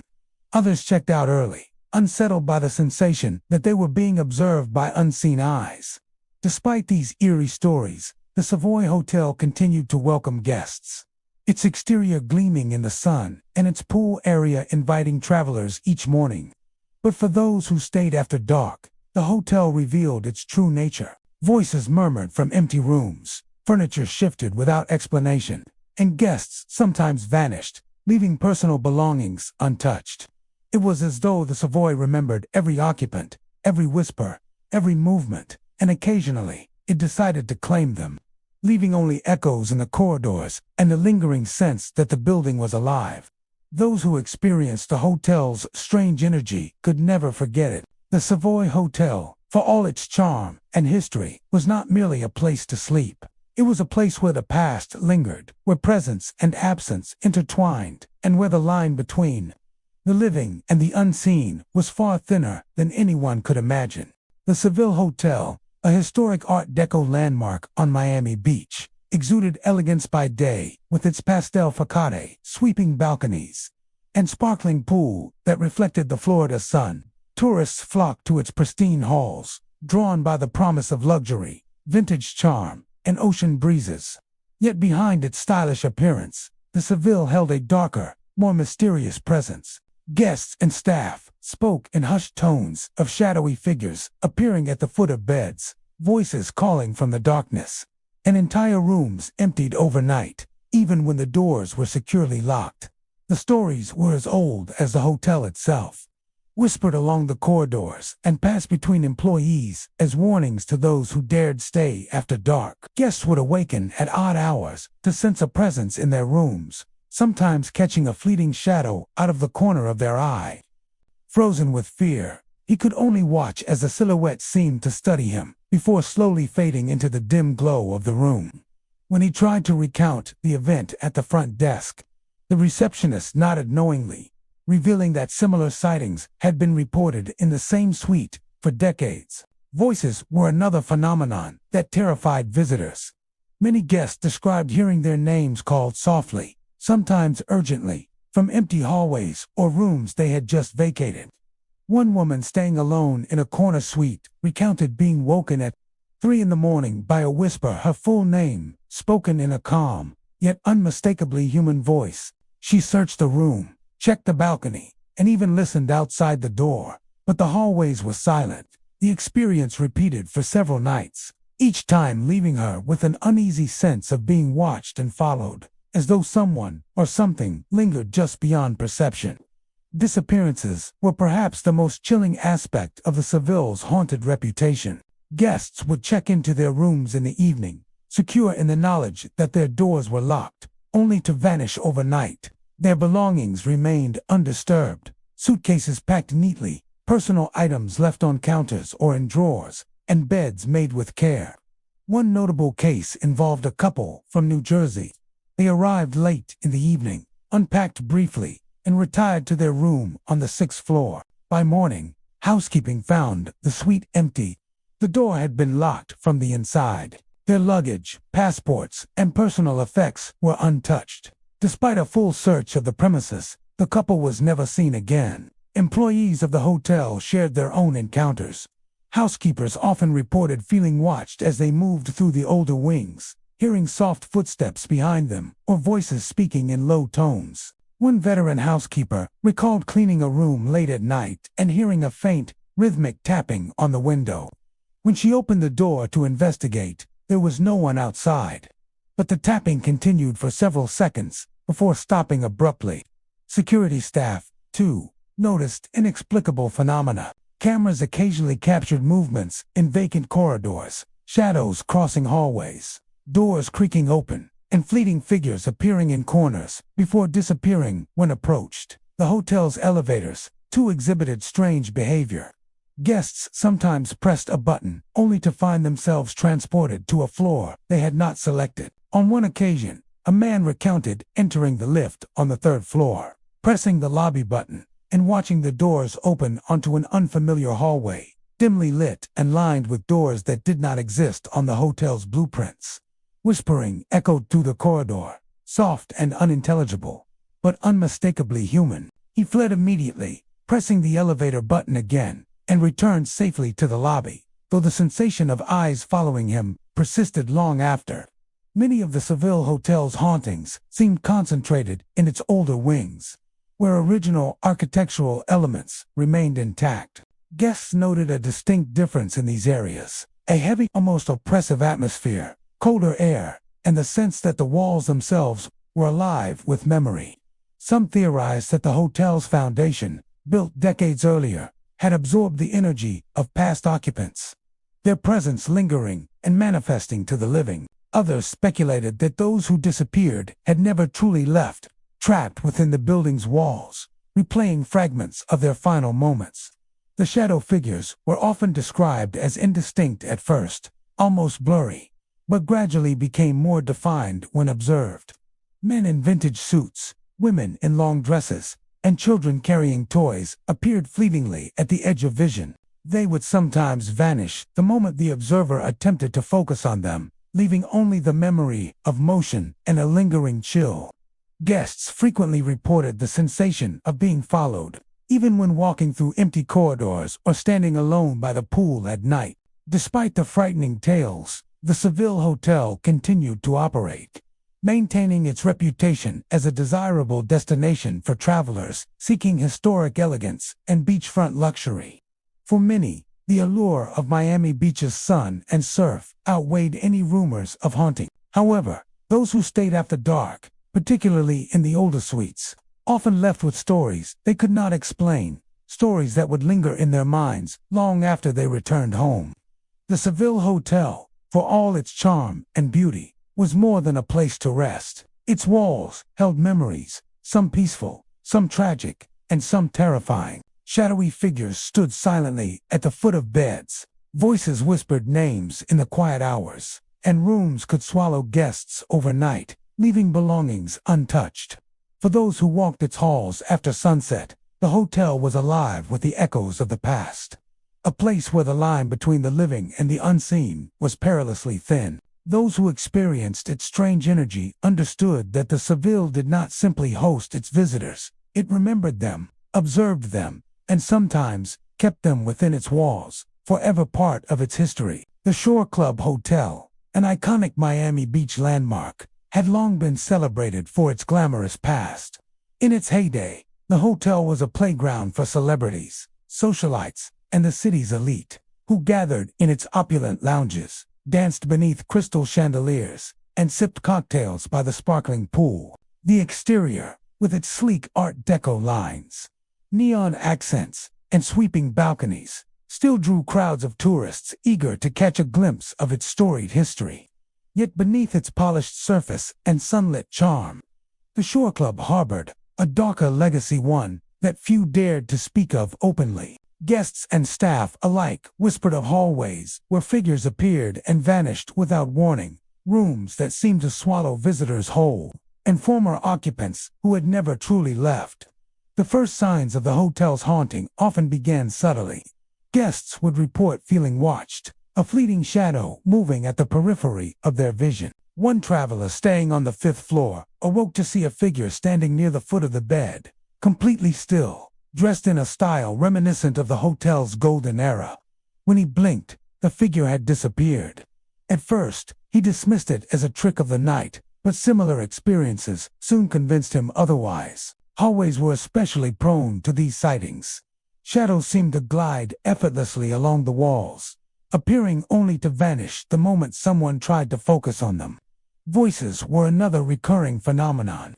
Many visitors described hearing laughter, muffled conversations, or their own names whispered in empty corridors. A couple staying in a corner suite reported being woken by the sound of a woman calling their names from the hallway. When they opened their door, the corridor was empty, illuminated only by the soft glow of wall sconces. Some staff members believed that these voices were echoes from the hotel's past, the residual energy of guests who had spent countless nights in the Shore Club's luxurious rooms. Others speculated that they were warnings, messages from spirits who had lingered too long, unable or unwilling to move on. The disappearances, however, were the most unsettling aspect of the Shore Club's reputation. Guests would check in, settle into their rooms, and vanish by morning without a trace. Their belongings often remained untouched, with beds neatly made, luggage closed, and personal items left in place. One notable case involved a man traveling from Chicago who arrived late in the evening and was seen heading toward his suite on the 3rd floor.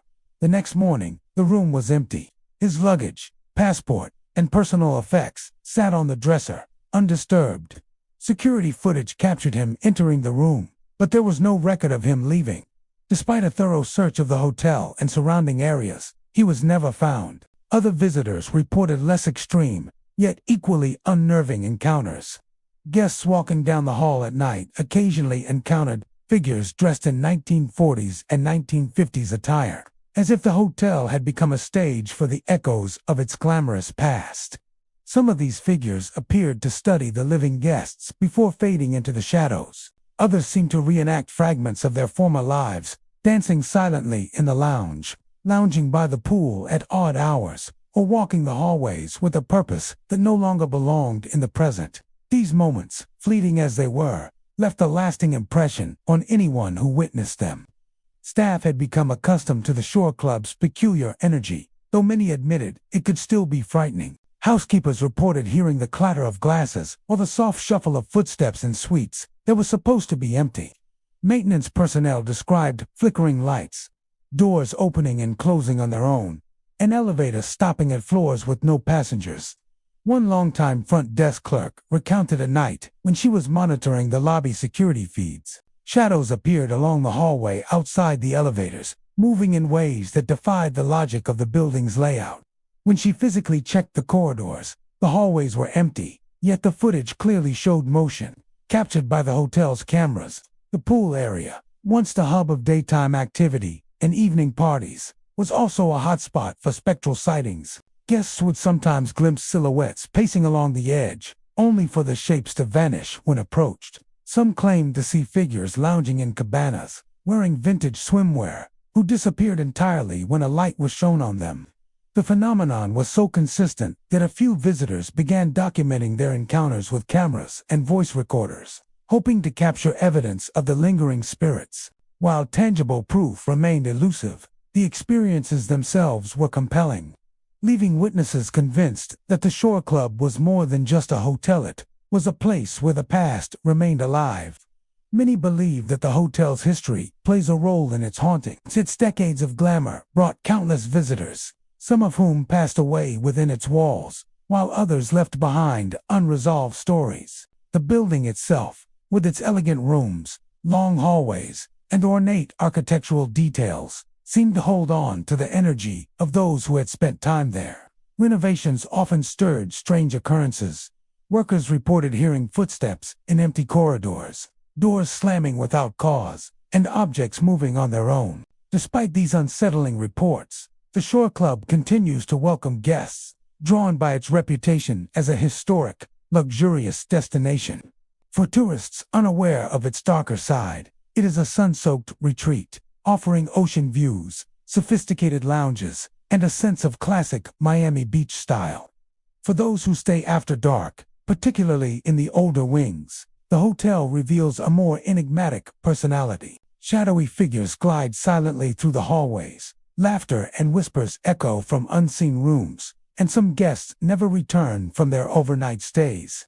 The Shore Club Hotel, for all its outward beauty and celebrated history, exists as a living memory of the past. Its walls hold traces of countless visitors, some content to linger in shadowed corners, others more active, reaching into the present with whispers, movement, and the occasional vanishing. Those who walk its hallways after sunset often feel an uneasy awareness and acknowledgement that the hotel does more than house guests. It remembers them, it observes them, and sometimes it keeps them, ensuring that the glamour of the past endures in the most haunting of ways. The Essex House, a historic hotel perched along the bustling streets of Miami Beach, was a grand relic of a bygone era. Its Art Deco, facade, neon signage, and elegant balconies once hosted celebrities, socialites, and travelers from across the country, all drawn to its glamour and proximity to the ocean. By day, it appeared nothing more than a luxurious retreat, sunlit corridors, sparkling pools, and suites designed for comfort and style.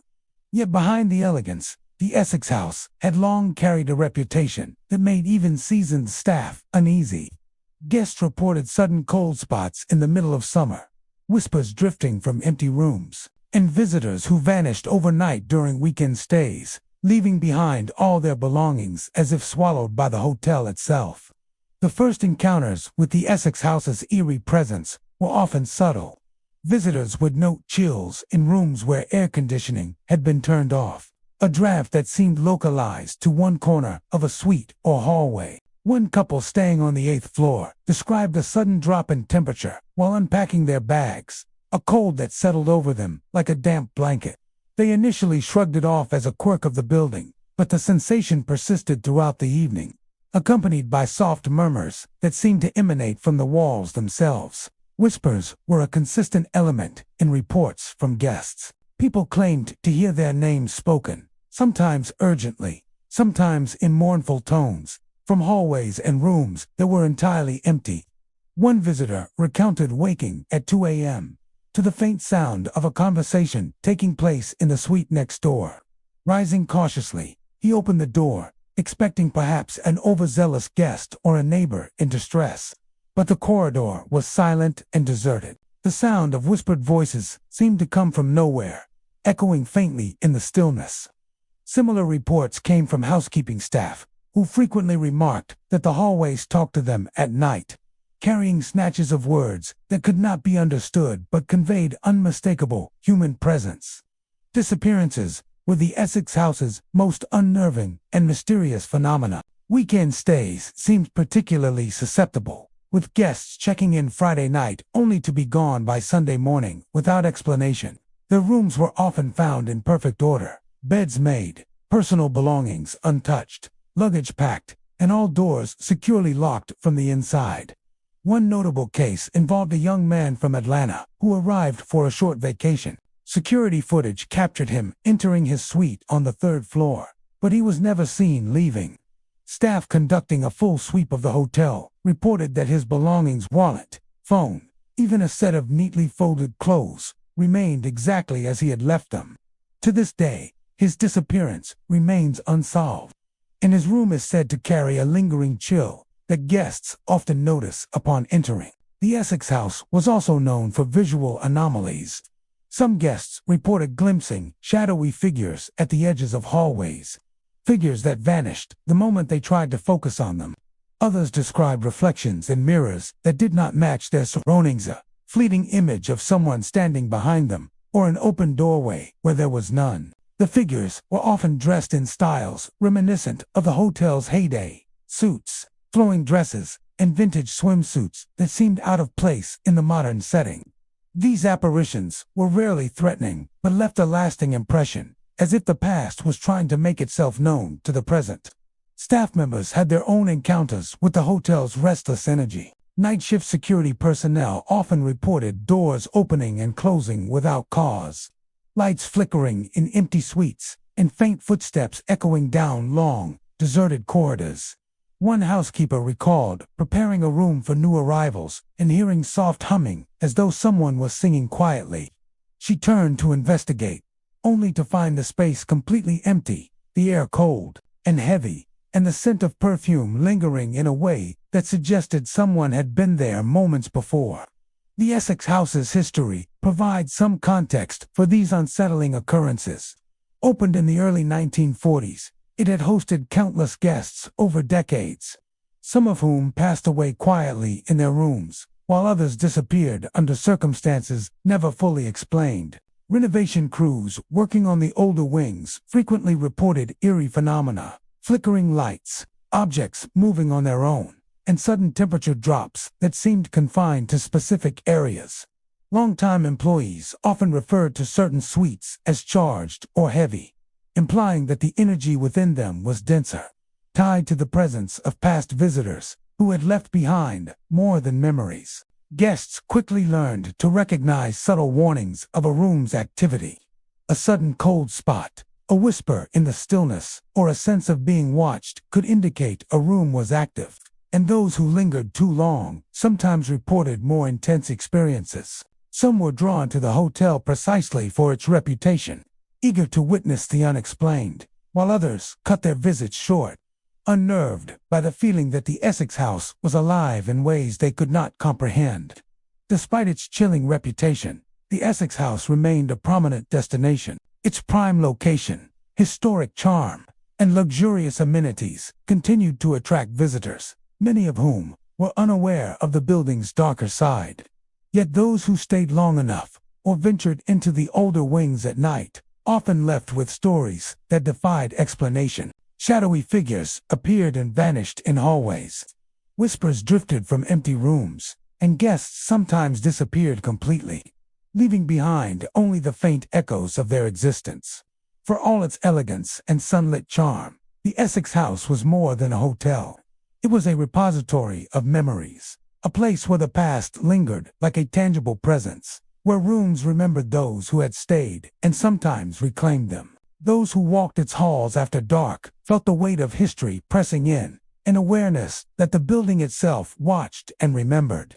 At the Essex House, the line between the living and the unseen was thin, and the hotel's legacy endured not just in architecture and luxury, but in the whispers, cold spots, and vanishings that reminded every visitor that some presences never truly leave. The Cavalier Hotel, an iconic relic of Miami Beach's golden era, stood with its elegant Art Deco facade gleaming under the sun. Its sweeping balconies, neon signage, and glittering pool once attracted celebrities, socialites, and travelers seeking luxury and leisure. By day, it was a picture of pristine glamour. Guests strolled along the hallways, sipped cocktails in the lounges, and basked in the warmth of the Florida sun. Yet beneath its polished surface, the Cavalier held a reputation that had long haunted both staff and visitors. Reports of moving shadows across walls, phantom footsteps echoing in empty corridors, and guests disappearing from suites in the dead of night had become a chilling part of its lore. The earliest signs of unusual activity were subtle, often dismissed as tired eyes or imagination. Guests staying on the upper floors occasionally noted shadows that did not belong to any known source. One couple staying in a corner suite awoke to see a dark shape glide along the far wall, moving independently of the lights in the room. When they turned on the bedside lamp, the shadow vanished completely, leaving no trace of its presence. Over time, similar sightings accumulated, forming a pattern that was difficult to ignore. Shadows were most commonly reported in the hallways and lounges, appearing and disappearing as if they were tied to the hotel's past visitors rather than the present.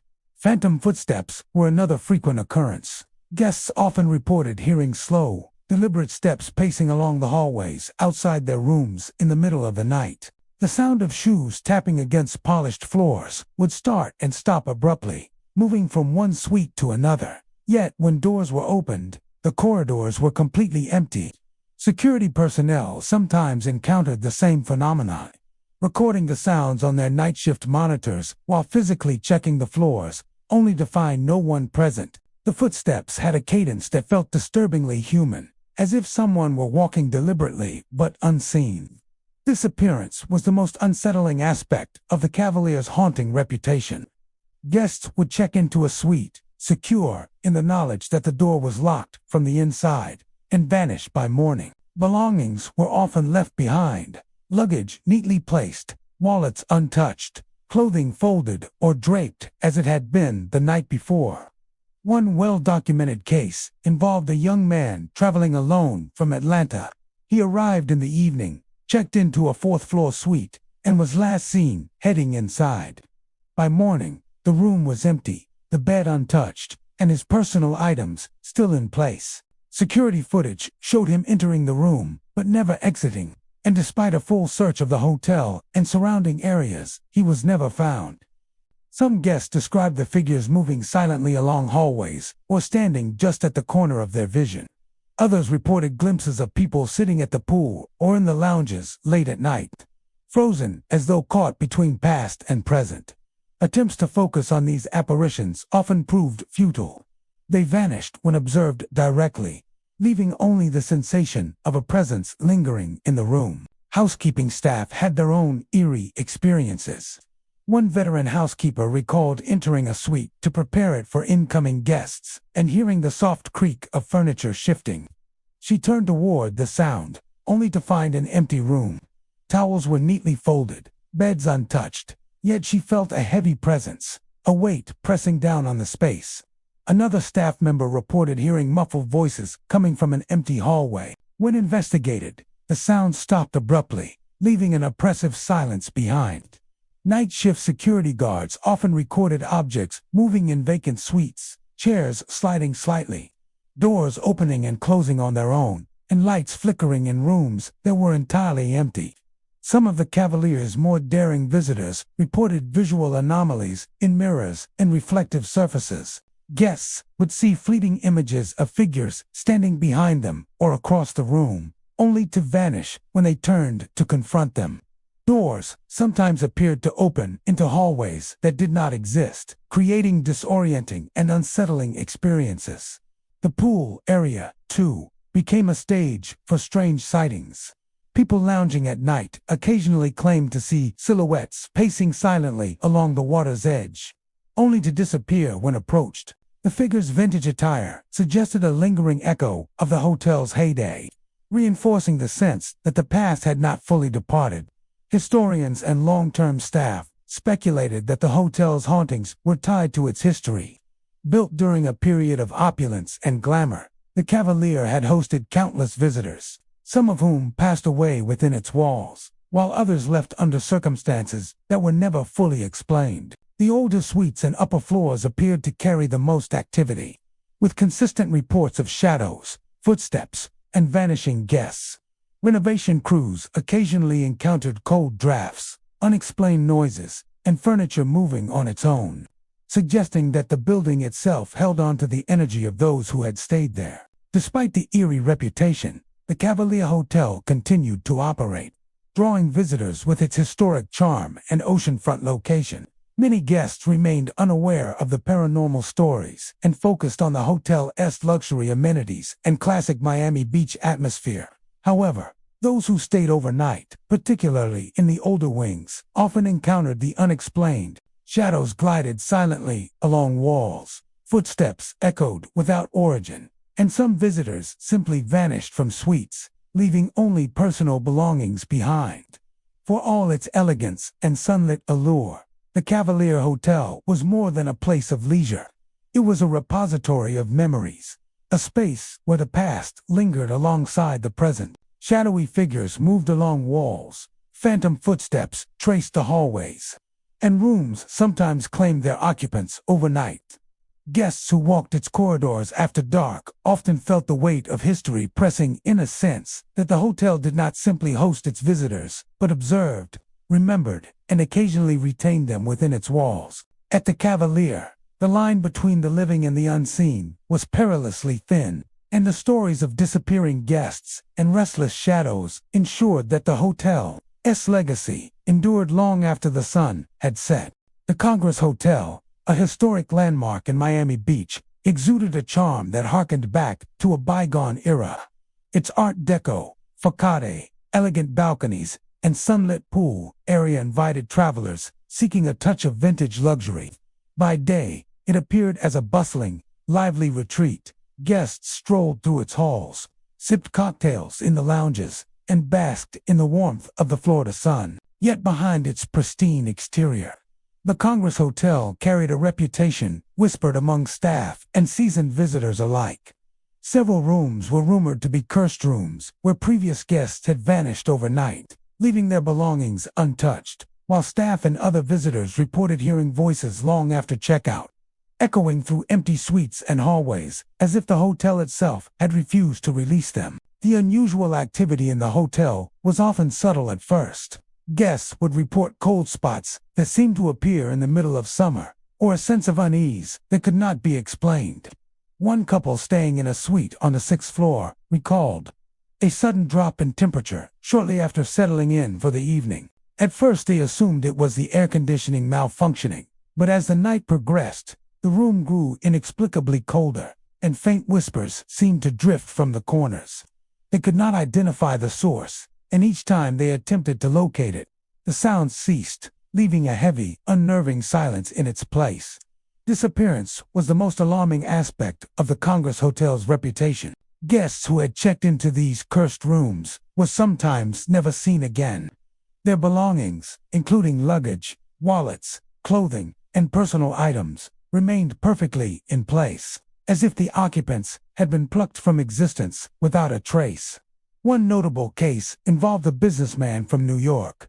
He had checked into a 7th-floor suite for a weekend stay. By the following morning, his room was empty, the bed undisturbed, his suitcase closed, and all personal items untouched. Surveillance footage showed him entering the room, but there was no evidence of him leaving. Despite a full search of the premises and surrounding areas, he vanished completely, leaving behind only the mystery and a lingering sense of dread.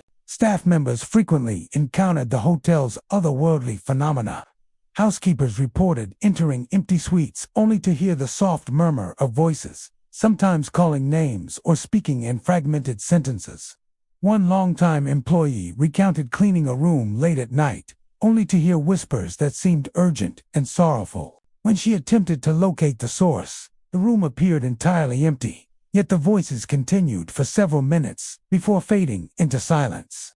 Security personnel shared similar experiences, hearing footsteps pacing in long abandoned hallways and doors creaking open and closed on their own, despite no guests being present. The cursed rooms often seemed to have a presence of their own. Guests reported seeing shadowy figures moving across walls, sometimes pausing to observe before fading into the darkness. Mirrors occasionally reflected images that did not match the room.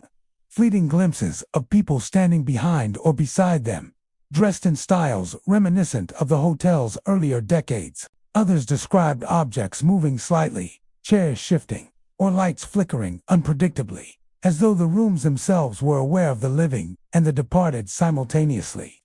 Many of the occurrences appeared concentrated in the older wings of the hotel, which had retained much of the original architecture.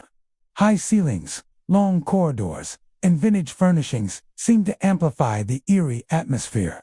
Visitors frequently commented on the sense that these areas were heavier, as if the memories of past guests lingered in the walls. Some speculated that those who vanished had never truly left, their energy trapped within the building, replaying fragments of their final moments in loops that occasionally intersected with the present. Guests and staff alike noted that certain patterns were consistent. Weekend stays seemed particularly susceptible to disappearances, with vacant rooms occasionally echoing with the voices of missing guests. Shadows were most commonly reported in hallways and lounges, moving independently of the lights or any discernible source.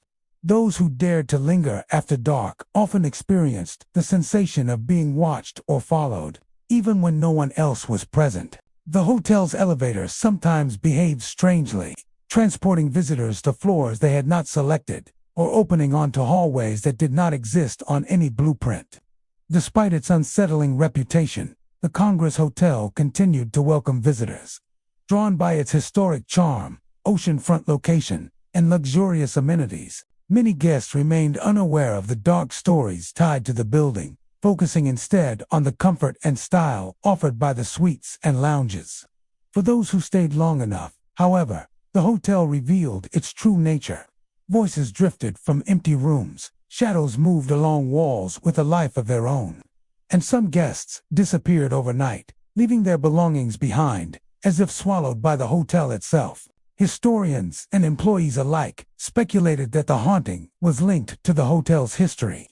Having opened in the early 1940s, the Congress Hotel had hosted countless visitors, some of whom passed away quietly within its walls, while others vanished under circumstances that were never fully explained. Renovations often stirred strange phenomena: sudden cold spots, flickering lights, objects moving inexplicably, and voices that seemed tied to the room's past occupants. Long-term staff spoke of certain suites as charged or heavy, suggesting that the energy of those who had disappeared lingered, refusing to release their presence. For all its outward beauty and sunlit allure, the Congress Hotel was more than a place to stay. It was a space where the past clung stubbornly to the present, a building that remembered its guests in ways both subtle and terrifying. Shadows moved across walls, footsteps echoed in empty halls, and the voices of the missing whispered long after checkout. Some rooms claimed their occupants overnight, leaving belongings untouched, while staff bore witness to the lingering energy of those who had vanished. At the Congress Hotel, the line between the living and the unseen was fragile, and the building itself seemed to insist that certain stories were never fully told, preserving the memory of those who had stayed and in some cases never left. The La Corona Hotel, an elegant landmark perched along the vibrant streets of Miami Beach, carried an air of timeless sophistication. Its whitewashed Art Deco facade, sweeping balconies, and glimmering pool were a magnet for travelers seeking luxury, history, and the charm of Florida's golden age. By day, It offered the usual comforts of a high-end hotel: sun-soaked terraces, stylish lounges, and ocean views framed by pastel-colored architecture. Yet beneath its polished exterior, La Corona held a reputation that sent chills through even the most seasoned visitors. Guests reported lights flickering erratically, doors opening into complete darkness, and disappearances occurring mysteriously, particularly during nights when the full moon cast its pale glow across the city. The first unusual signs were often subtle, creeping into a guest's stay without warning. Visitors would notice lights flickering, sometimes in perfect rhythm, with nothing electrical interfering, or a sudden darkening in a corridor that had been brightly illuminated just moments before.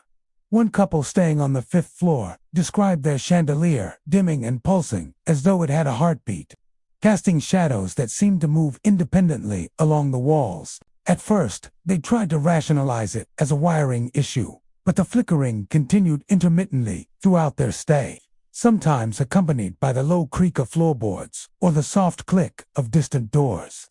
Doors were another source of disquiet. Many guests described opening a suite or hallway door only to find a yawning darkness behind it, a space that did not correspond to any map of the hotel. In some cases, the darkness seemed to stretch infinitely, swallowing light and sound, leaving only a cold, oppressive void.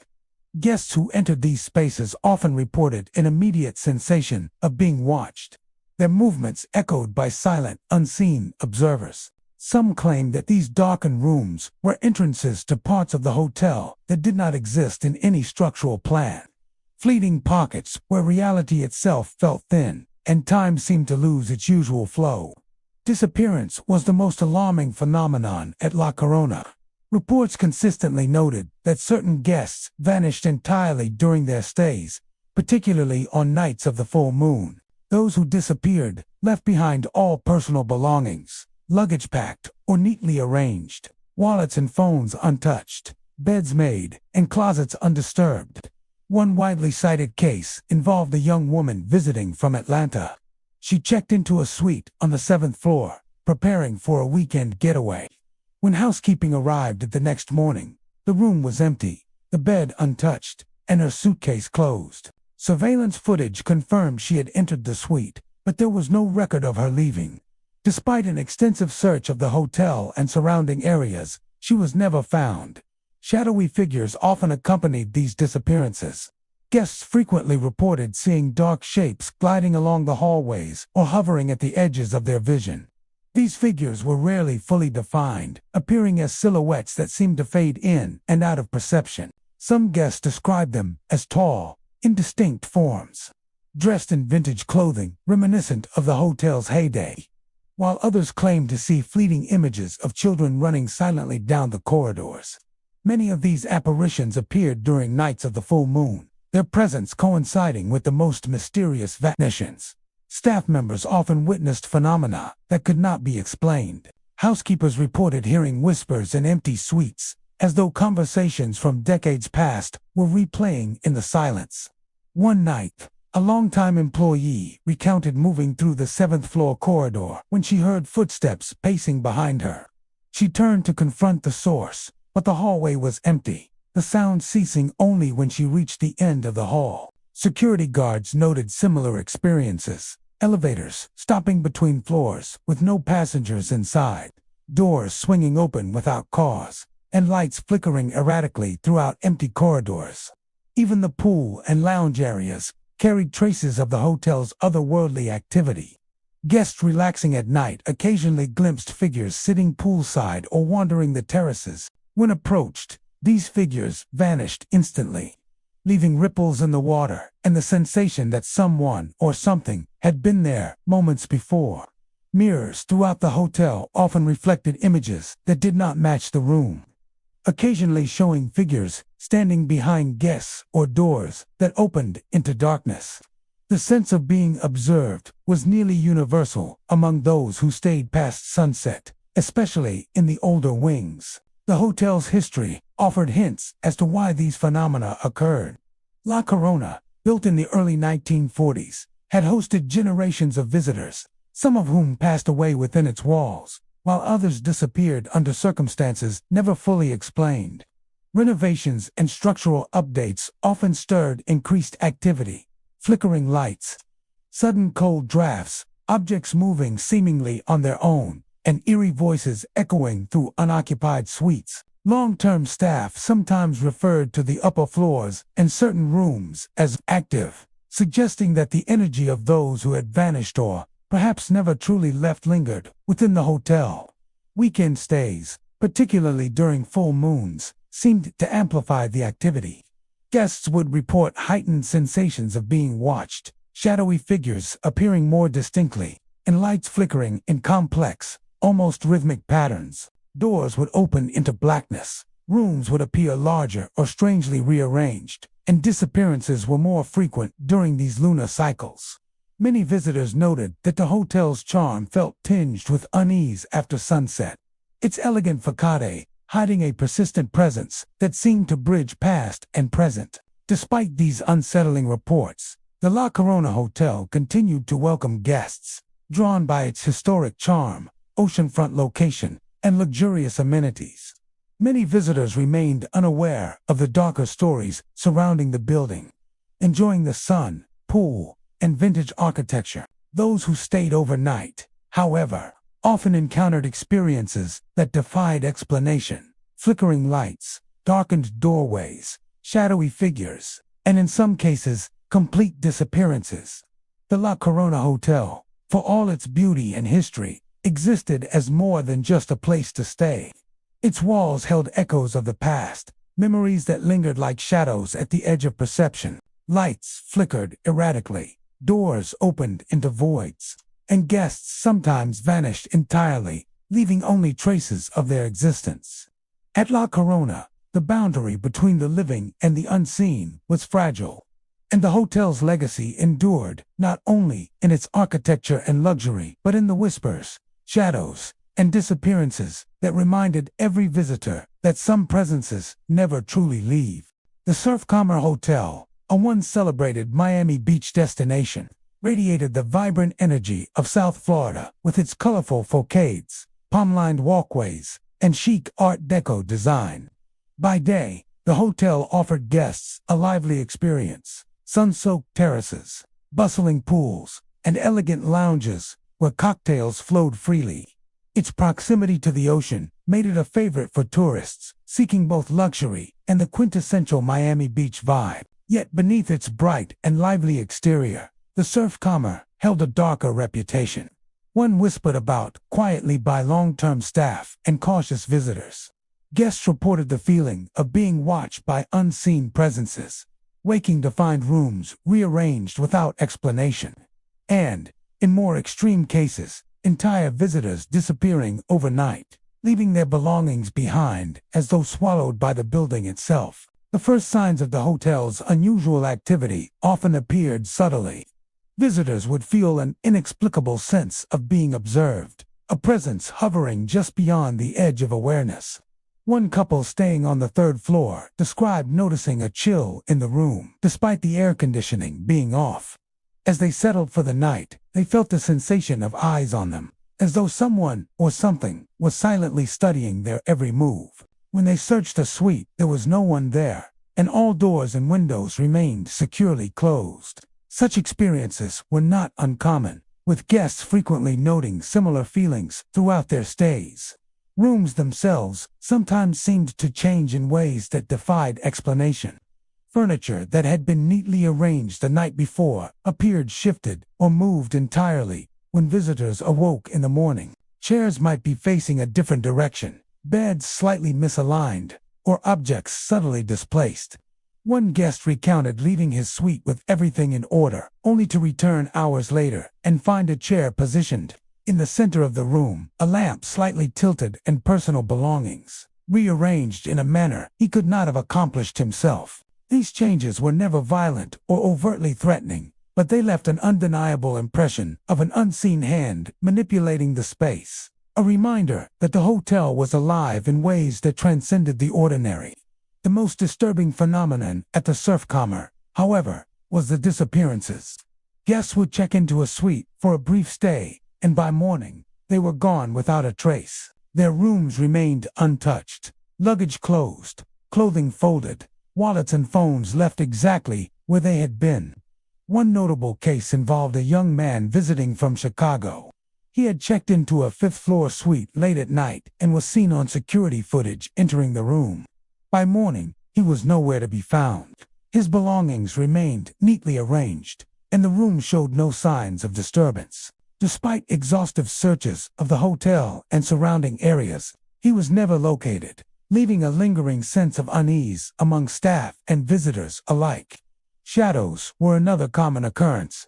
Guests frequently reported seeing dark figures flickering along corridors or standing silently at the edge of their vision. These silhouettes rarely revealed distinct features, but some were said to appear in clothing reminiscent of the hotel's earlier decades, frozen in mid-motion, as if caught between time periods. A few visitors described glimpsing figures sitting by the pool at night or standing in empty lounges, only to vanish the moment they tried to focus on them. These apparitions were fleeting, leaving a sense of lingering presence rather than direct threat. Yet they reinforced the unsettling feeling that the hotel was watching, remembering, and sometimes interacting with its guests in subtle ways. Staff often encountered equally disturbing phenomena. Housekeepers reported hearing whispers or muted conversations in empty rooms, and occasionally footsteps pacing down hallways that should have been silent. One longtime employee described entering a suite to prepare it for new arrivals and hearing the faint hum of music and the shuffle of movement, as if a party from decades past had begun without notice. When she turned to investigate, the suite was empty, yet the music and movement lingered for several moments before fading entirely. Security personnel noted elevators stopping between floors, lights flickering inexplicably, and doors opening or closing without any human intervention, reinforcing the idea that the surfcomber harbored a consciousness all its own. The hotel's history seemed to play a role in its reputation. Established during a period of opulence and cultural vibrancy, the surfcomber hosted countless visitors over the decades, some of whom passed away quietly within its walls, while others disappeared under mysterious circumstances. Renovations and structural changes often seemed to awaken increased activity. Lights flickered, cold drafts appeared in localized areas, and objects moved seemingly at will. Certain rooms were consistently noted as more active, with staff and guests alike remarking that these suites carried a weight, as if the energy of past occupants persisted, interacting with the present in ways both subtle and disturbing. Patterns of paranormal activity often coincided with specific times. Weekends, particularly late-night hours, saw heightened reports of being watched, shadows moving more distinctly, and rooms appearing rearranged. Disappearances, while rare, were also disproportionately reported during these periods, leaving the impression that the hotel was somehow more alert, more present, or more active when it was filled with guests seeking leisure and rest. Even in daylight, the sense of unseen observation remained, a quiet tension that many visitors found difficult to shake. Despite these unsettling occurrences, the surfcomber continued to operate as a high-end hotel. Its oceanfront location, vibrant decor, and luxurious amenities kept it popular among tourists, many of whom remained unaware of the darker side of its reputation. Those who stayed overnight, particularly in the older wings or during late hours, often experienced phenomena that could not be explained by routine hotel operations. The feeling of being watched, subtle rearrangements of rooms, and in rare instances, the vanishing of guests without trace. The Surfcomber Hotel, for all its bright exterior and lively atmosphere, existed as more than a destination. It was a repository of lingering presence, a place where the past and present intersected in ways that were sometimes subtle and sometimes terrifying. Guests and staff alike felt its watchful energy, shadows moving across walls, whispers in empty rooms, furniture subtly shifted, and the occasional, unexplained disappearance. At the Surfcomber, the ordinary world met the extraordinary, leaving visitors with a lingering awareness that some presences never truly leave, and that the hotel's memory was as alive as those who walked its hallways. The Eden ROC Hotel, an iconic Miami Beach landmark, stood as a beacon of elegance and sophistication. Its towering structure, oceanfront views, and sleek mid-century modern design drew visitors from around the world. By day, it was a glamorous retreat. Guests lounged by the pool, sipped cocktails in artfully designed lounges, and strolled along the sandy beaches just steps from the hotel. Yet, beneath the polished surface of luxury, the Eden ROC harbored a dark and unsettling reputation. Staff and guests alike reported encounters with shadowy apparitions in hallways, disembodied laughter echoing through suites, and visitors who vanished mysteriously after private stays, leaving a trail of unanswered questions and lingering unease. The first signs of the Eden ROC's strange activity often presented themselves subtly. Guests would occasionally feel a presence in the room, a sensation of being observed even when no one else was there. One couple staying on the 8th floor recounted an inexplicable chill in their suite as they settled in for the night. They brushed it off initially, assuming a quirk of the air conditioning, but soon noticed faint shadows flickering at the edges of the room. When they turned toward the movement, the shadows vanished entirely, leaving only the heavy, oppressive silence of the suite. Such experiences, while subtle at first, often escalated as the night went on. Hallways were particularly prone to paranormal activity. Staff reported seeing shadowy figures gliding silently along the corridors, figures that appeared solid enough to cast faint silhouettes, but disappeared whenever someone tried to approach. Housekeeping personnel often spoke of feeling watched while moving through these spaces, sensing a presence lingering just beyond the edge of perception. One employee described walking down a hallway late at night, hearing the soft shuffle of footsteps behind her. When she turned, the corridor was empty. Yet the sound continued, echoing in a rhythm that suggested deliberate pacing. These fleeting glimpses and sounds left staff on edge, aware that the hotel's history was never far from the present. Disembodied laughter was another hallmark of the Eden ROC's unsettling occurrences. Guests reported hearing soft, often playful laughter drifting from suites long after checkout hours. The sound would begin subtly, almost indistinguishable from normal hotel noises, but sometimes it would grow louder and more distinct, echoing through the halls with a haunting clarity. One visitor staying in a suite on the 6th floor awoke to hear laughter coming from the adjoining room. Curious, she opened the door to investigate, but the room was empty. The laughter ceased the instant the door was opened, leaving her with an eerie silence that hung heavily in the air. Such experiences were frequently reported during evening hours, when the hotel was quieter and the presence of unseen visitors seemed strongest. The most chilling aspect of the Eden ROC's reputation was the mysterious disappearances. Guests who booked private stays would occasionally vanish without a trace, leaving their rooms perfectly intact. Personal belongings, suitcases, clothing, wallets, and phones were often left behind, suggesting that the occupants had simply evaporated into the building itself. One widely noted case involved a young man from New York who reserved a suite for a weekend retreat. He checked in on a Friday evening, and by Sunday morning, he was gone. Security footage showed him entering the suite, but there was no record of him leaving. Despite exhaustive searches of the hotel and nearby areas, he was never found. Similar disappearances, though rare, reinforced the notion that the Eden ROC was more than a hotel. It was a space that could hold and sometimes claim its visitors. Guests and staff frequently reported visual anomalies.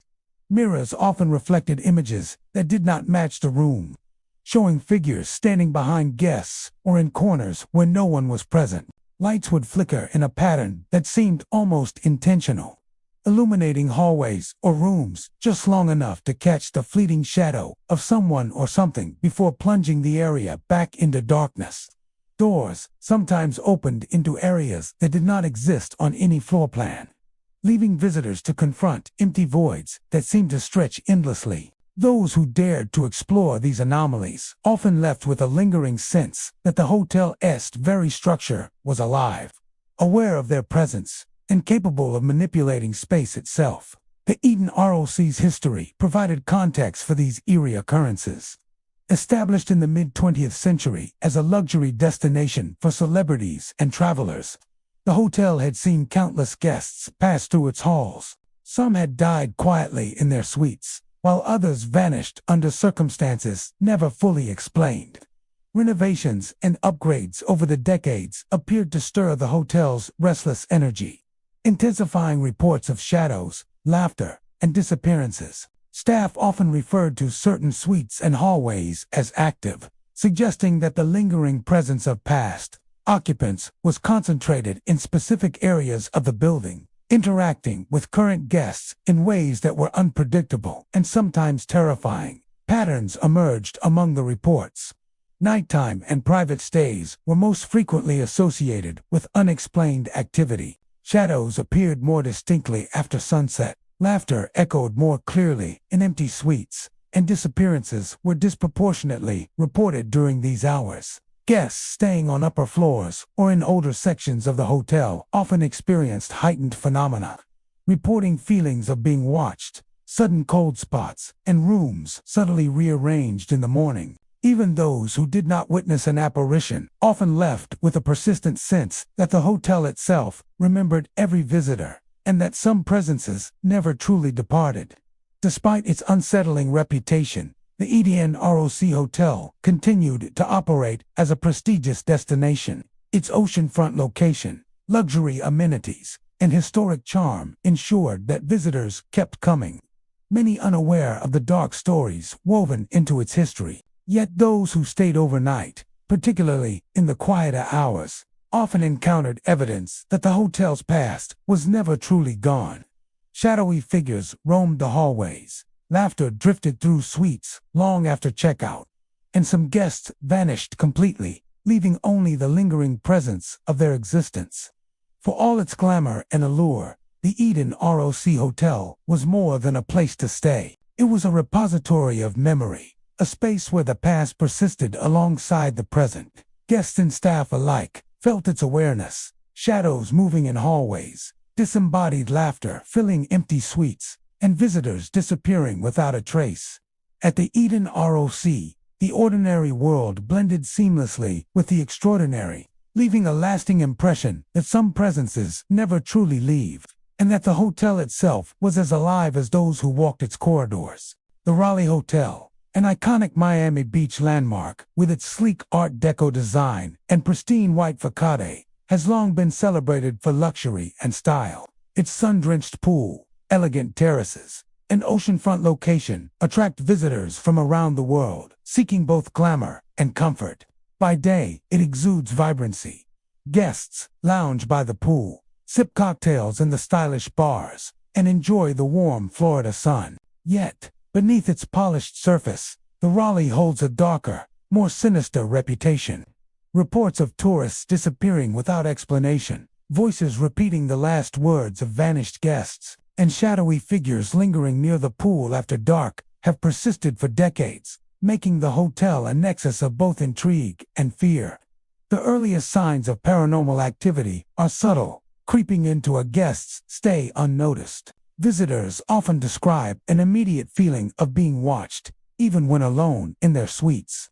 One couple staying on the 6th floor recounted a sudden drop in temperature and a sensation of eyes following them as they moved about the room. They initially attributed it to a draft or the fatigue of travel, but soon noticed shadows flickering along the edges of the walls, moving independently of the lights. When they turned to confront them, the shadows vanished, leaving only an unsettling silence that seemed to carry weight.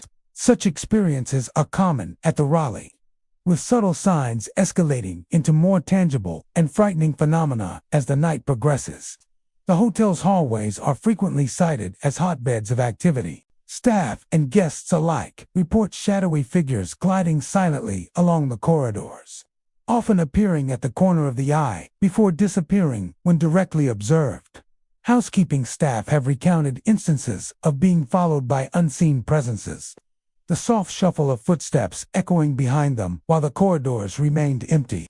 One security guard described walking the 6th floor during a late shift when he heard the rhythmic sound of shoes pacing behind him. Turning around, he found nothing. yet the sound continued intermittently, as though someone or something was deliberately marking his path. Disappearance is perhaps the most chilling aspect of the Raleigh's haunted reputation. Guests have vanished without a trace after checking into their rooms, sometimes for only a single night. Belongings, including luggage, clothing, and personal items, are often left untouched, suggesting that the occupants had been removed from existence without disturbing a thing. One well-documented case involved a young tourist visiting from Chicago. She checked into a 7th-floor suite late in the evening and was never seen again. Security footage captured her entering the room, but she never exited. Her suitcase, wallet, and other belongings remained undisturbed, neatly arranged as if she had simply vanished into thin air. Despite extensive searches, she was never located, fueling speculation and fear among staff and returning visitors. Voices are another common and terrifying phenomenon at the Raleigh. Guests and staff alike have reported hearing the repeated words of those who have disappeared, echoing through suites and hallways long after checkout. These voices often mimic the exact tone and phrasing of the last known words of the missing individuals. One night, a night shift receptionist heard a man's voice call for help from an empty suite, only to realize that the phrase matched the last words reported by a guest who had vanished months earlier. The echoes persist with unnerving accuracy, carrying a sense of desperation and lingering presence that cannot be explained by any normal means. The pool area also holds its own share of spectral activity. Many visitors report seeing shadows lingering near the water at night, figures standing motionless under the dim pool lights before disappearing when approached. These apparitions often appear dressed in attire from decades past, frozen in mid-motion, as if caught between worlds. Some guests claim to hear soft splashes or see the reflection of someone walking along the edge, only for nothing to be visible when they look closer. The pool, normally a place of relaxation and fun, transforms after dark into a stage for eerie and inexplicable occurrences that unsettle even the most skeptical observers. Staff members have experienced a wide range of unexplained phenomena throughout the hotel. Housekeepers report hearing whispered conversations in empty rooms or faint footsteps in hallways. Security personnel note flickering lights, doors opening and closing without explanation, and occasional elevator malfunctions. Objects sometimes appear to move slightly, chairs sliding or lights switching on and off, seemingly on their own. These events often coincide with nights when the hotel is quieter, when fewer guests are present, and when the mysterious disappearances are more likely to occur. The hotel's long history contributes to its enigmatic presence. Built during the height of Miami Beach's glamorous heyday, the Raleigh has hosted countless visitors over the decades. Some died quietly within its walls, while others vanished under circumstances that were never fully explained. Renovations and updates appear to stir the building's restless energy, heightening the frequency of ghostly sightings and unexplained events. Staff often refer to certain suites and floors as active, suggesting that the energy of past guests is concentrated in particular areas, lingering long after their physical presence has ended. Patterns emerge in the reported phenomena. Full nights, particularly during quiet hours or when private stays are involved, are most often associated with unexplained disappearances, shadow sightings, and auditory phenomena. Upper floors and older sections of the hotel seem to be the most active, with guests describing the feeling of being watched, rooms subtly rearranged, and voices echoing through empty suites. Even daytime visitors occasionally sense an unseen presence, suggesting that the hotel's energy is constant, though it is more intense at night. Despite these unnerving reports, the Raleigh Hotel continues to operate, attracting visitors with its prime location, historic charm, and luxurious amenities. Many guests remain unaware of its darker reputation, enjoying the sun, pool, and stylish interiors. For those who stay overnight, however, the hotel's true nature often reveals itself. Shadows glide silently along the hallways. Voices repeat the last words of vanished guests, and, in rare instances, visitors disappear entirely, leaving their belongings behind. The Raleigh Hotel, for all its elegance and allure, exists as more than just a destination. It is a repository of lingering presence, a place where the past intersects with the present. Shadows hover near the pool, voices echo in empty suites, and guests occasionally vanish without a trace. The hotel's aura is one of constant observation and remembrance, a chilling reminder that some presences never truly leave and that the building itself is as alive as those who walk its halls. The Park Central Hotel, a historic Miami Beach destination, has long been known for its striking mid-century architecture, elegant interiors, and prime location near the ocean. Its polished lobbies, bustling lounges, and sunlit pool area draw travelers seeking both comfort and style. By day, the hotel exudes charm and energy, with guests enjoying the warm Florida sun, the poolside terraces, and the luxurious amenities offered throughout its grand structure. Yet behind this veneer of elegance lies a darker reputation. Visitors have reported moving shadows in abandoned hallways, doors opening by themselves, and, most alarmingly, guests disappearing from rooms that were securely locked. The stories surrounding the Park Central Hotel have persisted for decades, creating a sense of unease that lingers long after checkout. The earliest signs of the hotel's peculiar activity are subtle but persistent. Guests often describe a sudden chill in otherwise warm rooms or a fleeting sensation of being observed. One couple staying on the 7th floor reported noticing shadows flitting along the edges of their room just as the sun set.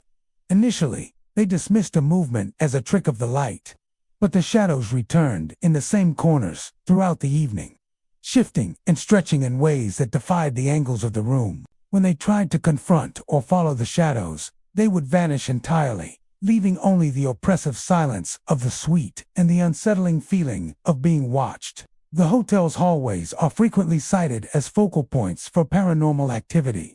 Abandoned corridors, particularly those in older wings, seem to harbor the most movement. Staff and guests alike have reported shadowy figures gliding silently along these passages, disappearing whenever anyone attempts a closer look. Housekeeping personnel have described the sensation of being followed as they move from room to room, hearing footsteps echoing behind them even when the halls are completely empty. One security guard recounted walking the 3rd floor late at night, only to hear the slow, deliberate pacing of someone following him. When he turned, the hallway was empty, yet the sound continued, fading only when he reached the far end. Doors behaving strangely are another hallmark of the Park Central Hotel. Guests often report doors opening or closing on their own, sometimes leading to unexpected or impossible destinations. A suite may be locked from the inside, only for the door to swing open without any human intervention. In other cases, hallways may extend beyond the known floor plan, opening into pitch-black corridors that seem to stretch indefinitely. Visitors who encounter these doors frequently describe a sense of disorientation, as if the hotel itself is reshaping space and guiding their movements according to an unseen will. The most terrifying aspect of the Park Central Hotel is the sudden disappearance of guests. Accounts of individuals vanishing from locked rooms have been reported for decades. Belongings, including luggage, wallets, and personal items, remain untouched, leaving no trace of the missing occupants. One widely cited incident involved a young businessman from Boston who checked into a suite on the 8th floor for a single night. Security footage confirmed he entered the room, but when housekeeping arrived the next morning, he was gone. His suitcase remained neatly packed, his clothing folded, and all personal effects untouched. Despite an extensive search of the hotel and surrounding areas, no explanation was ever found, leaving staff and fellow guests deeply unsettled. Shadows are a recurring element of the hotel's mysterious activity. Guests frequently report seeing dark, indistinct figures flit across hallways or appear at the corner of their vision. These shapes rarely reveal clear features, but some observers claim they are dressed in vintage attire, frozen in mid-motion, as though caught between time periods. Guests often describe the sensation of being watched, followed by sudden movements or glimpses of these shadowy figures disappearing into walls or floors. Housekeepers have also noted similar encounters, sometimes seeing figures standing motionless at the end of a hallway only to vanish the moment they approach. The hotel's long history seems intertwined with its paranormal reputation. Established in the mid-20th century as a luxury retreat, the Park Central has seen countless guests pass through its doors, some of whom died within its walls, while others vanished under unexplained circumstances. Renovations over the decades appear to stir the hotel's residual energy, intensifying sightings of shadows, doors opening mysteriously, and, in rare cases, guest disappearances. Certain rooms and wings are repeatedly noted by staff as active, with a dense, oppressive feeling that seems to cling to the walls, floors, and ceilings. Patterns of paranormal activity often coincide with late-night hours and periods of quiet occupancy. Shadows are more frequently seen after sunset, doors are more likely to move on their own, and disappearances tend to occur during private stays or when the hotel is sparsely occupied. Guests who venture into older wings report heightened feelings of unease, the sensation of unseen eyes following them, and subtle alterations in their rooms by morning. Even those who do not witness the phenomena often leave with a lingering awareness that the building remembers those who have stayed within it, preserving fragments of past visitors in both subtle and chilling ways. Despite the unsettling stories, the Park Central Hotel remains operational and continues to attract visitors with its historic charm, prime location, and luxurious amenities. Many guests enjoy their stays without incident, unaware of the building's darker side. For those who remain overnight or explore its older corridors, however, the hotel's presence becomes unmistakable. Moving shadows flit silently, doors open into impossible voids, and some guests vanish entirely, leaving behind nothing but their belongings. The Park Central Hotel, for all its elegance and oceanfront allure, exists as more than a destination. It is a repository of lingering presence, a place where time, space, and memory intertwine. Shadows move through hallways, doors act independently, and guests occasionally vanish without explanation. The hotel's aura is one of observation, memory, and quiet menace, a reminder that some presences never truly leave, and that the building itself is as alive as the visitors who walk its corridors. The Breakwater Hotel, an iconic Miami Beach destination, has long been celebrated for its striking Art Deco architecture, elegant design, and prime location just steps from the ocean. By day, it offers sun-soaked terraces, sparkling pools, and luxurious suites that attract travelers seeking glamour, relaxation, and the quintessential Miami Beach experience. Its vibrant facade and stylish interiors create a sense of timeless charm, drawing visitors from around the world. Yet behind the hotel's polished surface lies a dark reputation. Guests have reported furniture moving on its own, ghostly laughter echoing through deserted lounges, and entire floors found empty by morning, even though they had been fully occupied the night before. These unsettling events have persisted for decades, earning the Breakwater a place among Miami Beach's most haunted landmarks. The first hints of paranormal activity often appear subtly. Visitors sometimes feel the sensation of being watched, even when alone in their rooms. One couple staying on the 6th floor recounted a sudden chill in the suite as they settled in for the evening. They initially assumed it was a draft, but then noticed that chairs were slightly shifted from where they had placed them, and a lamp was tilted at an angle they could not have caused. When they attempted to adjust the furniture, it seemed to resist their touch, as though moved by an unseen hand. These subtle disturbances often escalate, leaving guests with a persistent sense that the hotel itself is aware of their presence. Furniture moving on its own is one of the most frequently reported phenomena at the Breakwater.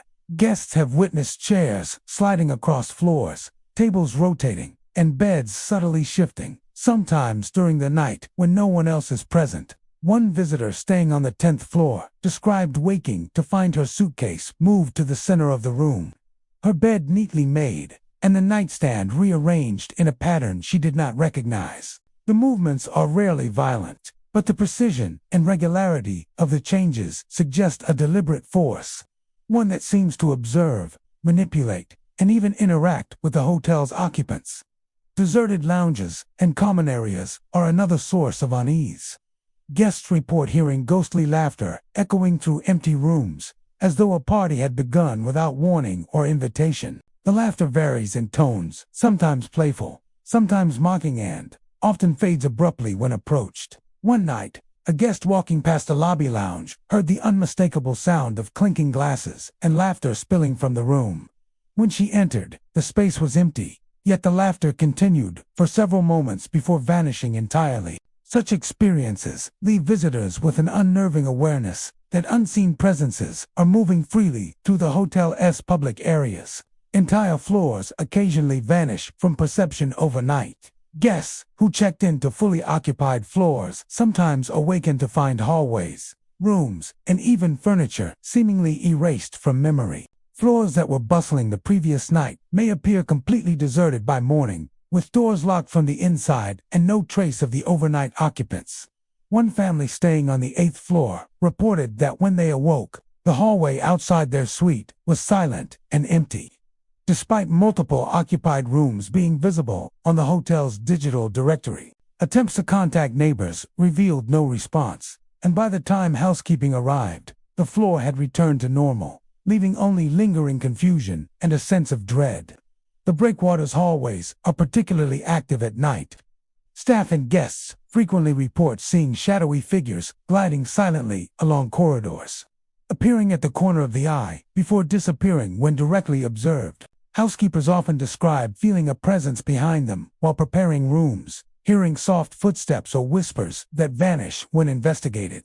Security personnel have noted lights flickering in rhythm with no electrical cause, doors opening and closing seemingly at random, and elevators stopping between floors with no passengers inside. These occurrences, while sporadic, create a consistent impression that the hotel's past and present coexist in a fragile, shifting space. The history of the Breakwater Hotel contributes to its enigmatic reputation. Built during the height of Miami Beach's Art Deco era, the hotel has hosted countless guests over the decades. Some visitors passed away quietly within its walls, while others vanished without explanation. Renovations and updates over the years appear to stir the hotel's residual energy, amplifying sightings of moving furniture, ghostly laughter, and the occasional disappearance. Certain rooms and floors are consistently noted by staff as active, where the lingering presence of former guests is particularly strong, creating an atmosphere thick with tension and anticipation. Patterns emerge in the reports of paranormal activity. Late-night hours are especially active, with furniture moving more noticeably, laughter echoing more clearly in empty lounges, and floors seeming to vanish during overnight stays. Guests occupying older wings of the hotel report stronger sensations of being watched and subtle changes to their suites. From rearranged furniture to missing or misplaced objects, even daytime visitors occasionally sense a faint presence, though activity is generally heightened after sunset when the hotel is quieter and more conducive to unexplained events. Its oceanfront location, historic charm, and luxurious amenities continue to attract visitors, many of whom remain unaware of the paranormal activity that has plagued the hotel for decades. Those who stay overnight or explore the older wings, however, often encounter evidence that the hotel is more than a building. Shadows glide silently, furniture moves independently, and ghostly laughter drifts through the halls, reminding guests that the presence of the past is never far away. The Breakwater Hotel, for all its glamour and vibrant atmosphere, is more than just a vacation destination. It is a repository of lingering memory, a space where time and reality intermingle. Guests experience moving furniture, laughter echoing through empty rooms, and floors that seem to disappear, creating a palpable sense that the hotel itself is alive. For those who walk its corridors, lounge by its pools, or rest in its suites after dark, the Breakwater Hotel is a reminder that some presences never truly leave, and that history, in its most unsettling form, can reach out to those who dare to stay. The Ritz Plaza Hotel, a stately Miami Beach landmark, has long drawn visitors with its elegant facade, lavish interiors, and oceanfront location. Guests come seeking the glamour and comfort of classic South Florida hospitality, sunlit terraces, sparkling pools, and suites adorned with luxurious furnishings. Yet behind its polished exterior lies a darker story, one whispered among staff and cautious visitors alike. Legends tell of guests disappearing without a trace, faint whispers calling names through empty corridors, and apparitions lingering long after the hotel closes for the night. These tales, passed down over decades, have cemented the Ritz Plaza as one of Miami Beach's most enigmatic and haunted destinations. Guests often first encounter the hotel's strange energy in subtle ways. Many report a sudden chill in their suites, the feeling of unseen eyes watching their every move, or the faint sound of footsteps echoing when no one is present. One couple staying on the 7th floor described sitting quietly in their suite when they noticed shadows moving along the edges of the walls. At first, they assumed it was the shifting sunlight from the ocean, but as the evening progressed, the shadows persisted and moved independently of the light. When they attempted to investigate, the shadows would vanish, leaving only a heavy silence in their place. A silence that seemed to thrum with awareness. Hallways and corridors are particularly active, often hosting events that defy logical explanation. Staff frequently report seeing shadowy figures glide silently along these spaces, sometimes disappearing entirely when confronted. Housekeeping personnel describe the sensation of being followed, footsteps echoing behind them as they move from room to room, though the corridors remain empty. One security guard recounted a night shift when he heard slow, deliberate pacing behind him on the 8th floor. Turning, he found nothing, yet the sound continued in irregular intervals, fading only when he reached a stairwell. These fleeting glimpses create a persistent tension, a sense that the hotel itself is alive and observant. The most chilling phenomenon at the Ritz Plaza is the sudden disappearance of guests. Visitors occasionally vanish without leaving a trace, often during overnight stays in suites thought to be secure. Personal belongings, suitcases, clothing, wallets, and phones are left untouched, indicating that the occupants have been removed from existence without disturbing a thing. One documented case involved a young man from New York who checked into a suite on the 10th floor for a weekend getaway. Security footage captured him entering the room, but he never emerged. By morning, his belongings remained neatly arranged, the room otherwise untouched. Despite exhaustive searches of the hotel and surrounding areas, he was never found. Similar vanishings have occurred over the decades, contributing to the hotel's chilling reputation. Auditory phenomena accompany these disappearances. Guests and staff alike report faint whispers echoing through suites and hallways, often repeating names or phrases spoken by missing visitors. These whispers are rarely loud enough to identify at first, but they persist, creating an eerie impression of communication from beyond. One night, a night shift receptionist heard a woman softly calling a guest's name from an empty suite. The voice was clear, mournful, and repeated several times, even though the room was completely unoccupied. Instances like these leave a lasting impression, a reminder that the hotel remembers its former occupants in ways that are impossible to explain. Apparitions are another frequent occurrence. Guests often describe seeing faint, ghostly figures lingering in the corners of rooms or standing silently in hallways. These figures rarely reveal distinct features, but some are dressed in vintage attire, frozen in poses reminiscent of the hotel's earlier decades. Visitors have reported seeing figures seated in lounges long after checkout, or standing on balconies gazing toward the ocean. When approached, the apparitions vanish instantly, leaving behind only a residual sense of presence. Housekeeping staff have described entering suites to clean or prepare them, only to find faint, translucent forms hovering near the bed or in the hallway. The experience is fleeting, yet profoundly unsettling. The hotel's history seems to intertwine with its paranormal activity. Established during Miami Beach's golden era, the Ritz Plaza has seen countless guests, some of whom passed away quietly within its walls, while others vanished under unexplained circumstances. Renovations and structural changes appear to stir the hotel's residual energy, intensifying sightings of shadows, apparitions, and whispers. Certain rooms and floors are consistently noted as active areas, where the lingering presence of past guests is particularly strong. Staff often advise new employees to be cautious when entering these sections. as the atmosphere is heavy with a sense of observation and remembrance. Patterns emerge among the reports. Activity is strongest during late-night hours, when the hotel is quieter, and during private stays when fewer guests occupy surrounding suites. Hallways seem to stretch longer in the dim light. Shadows appear sharper, and the whispers echo more clearly.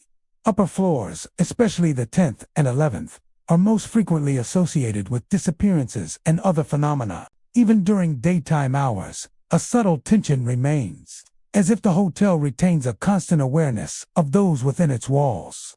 Despite its chilling reputation, the Ritz Plaza continues to operate as a luxurious destination.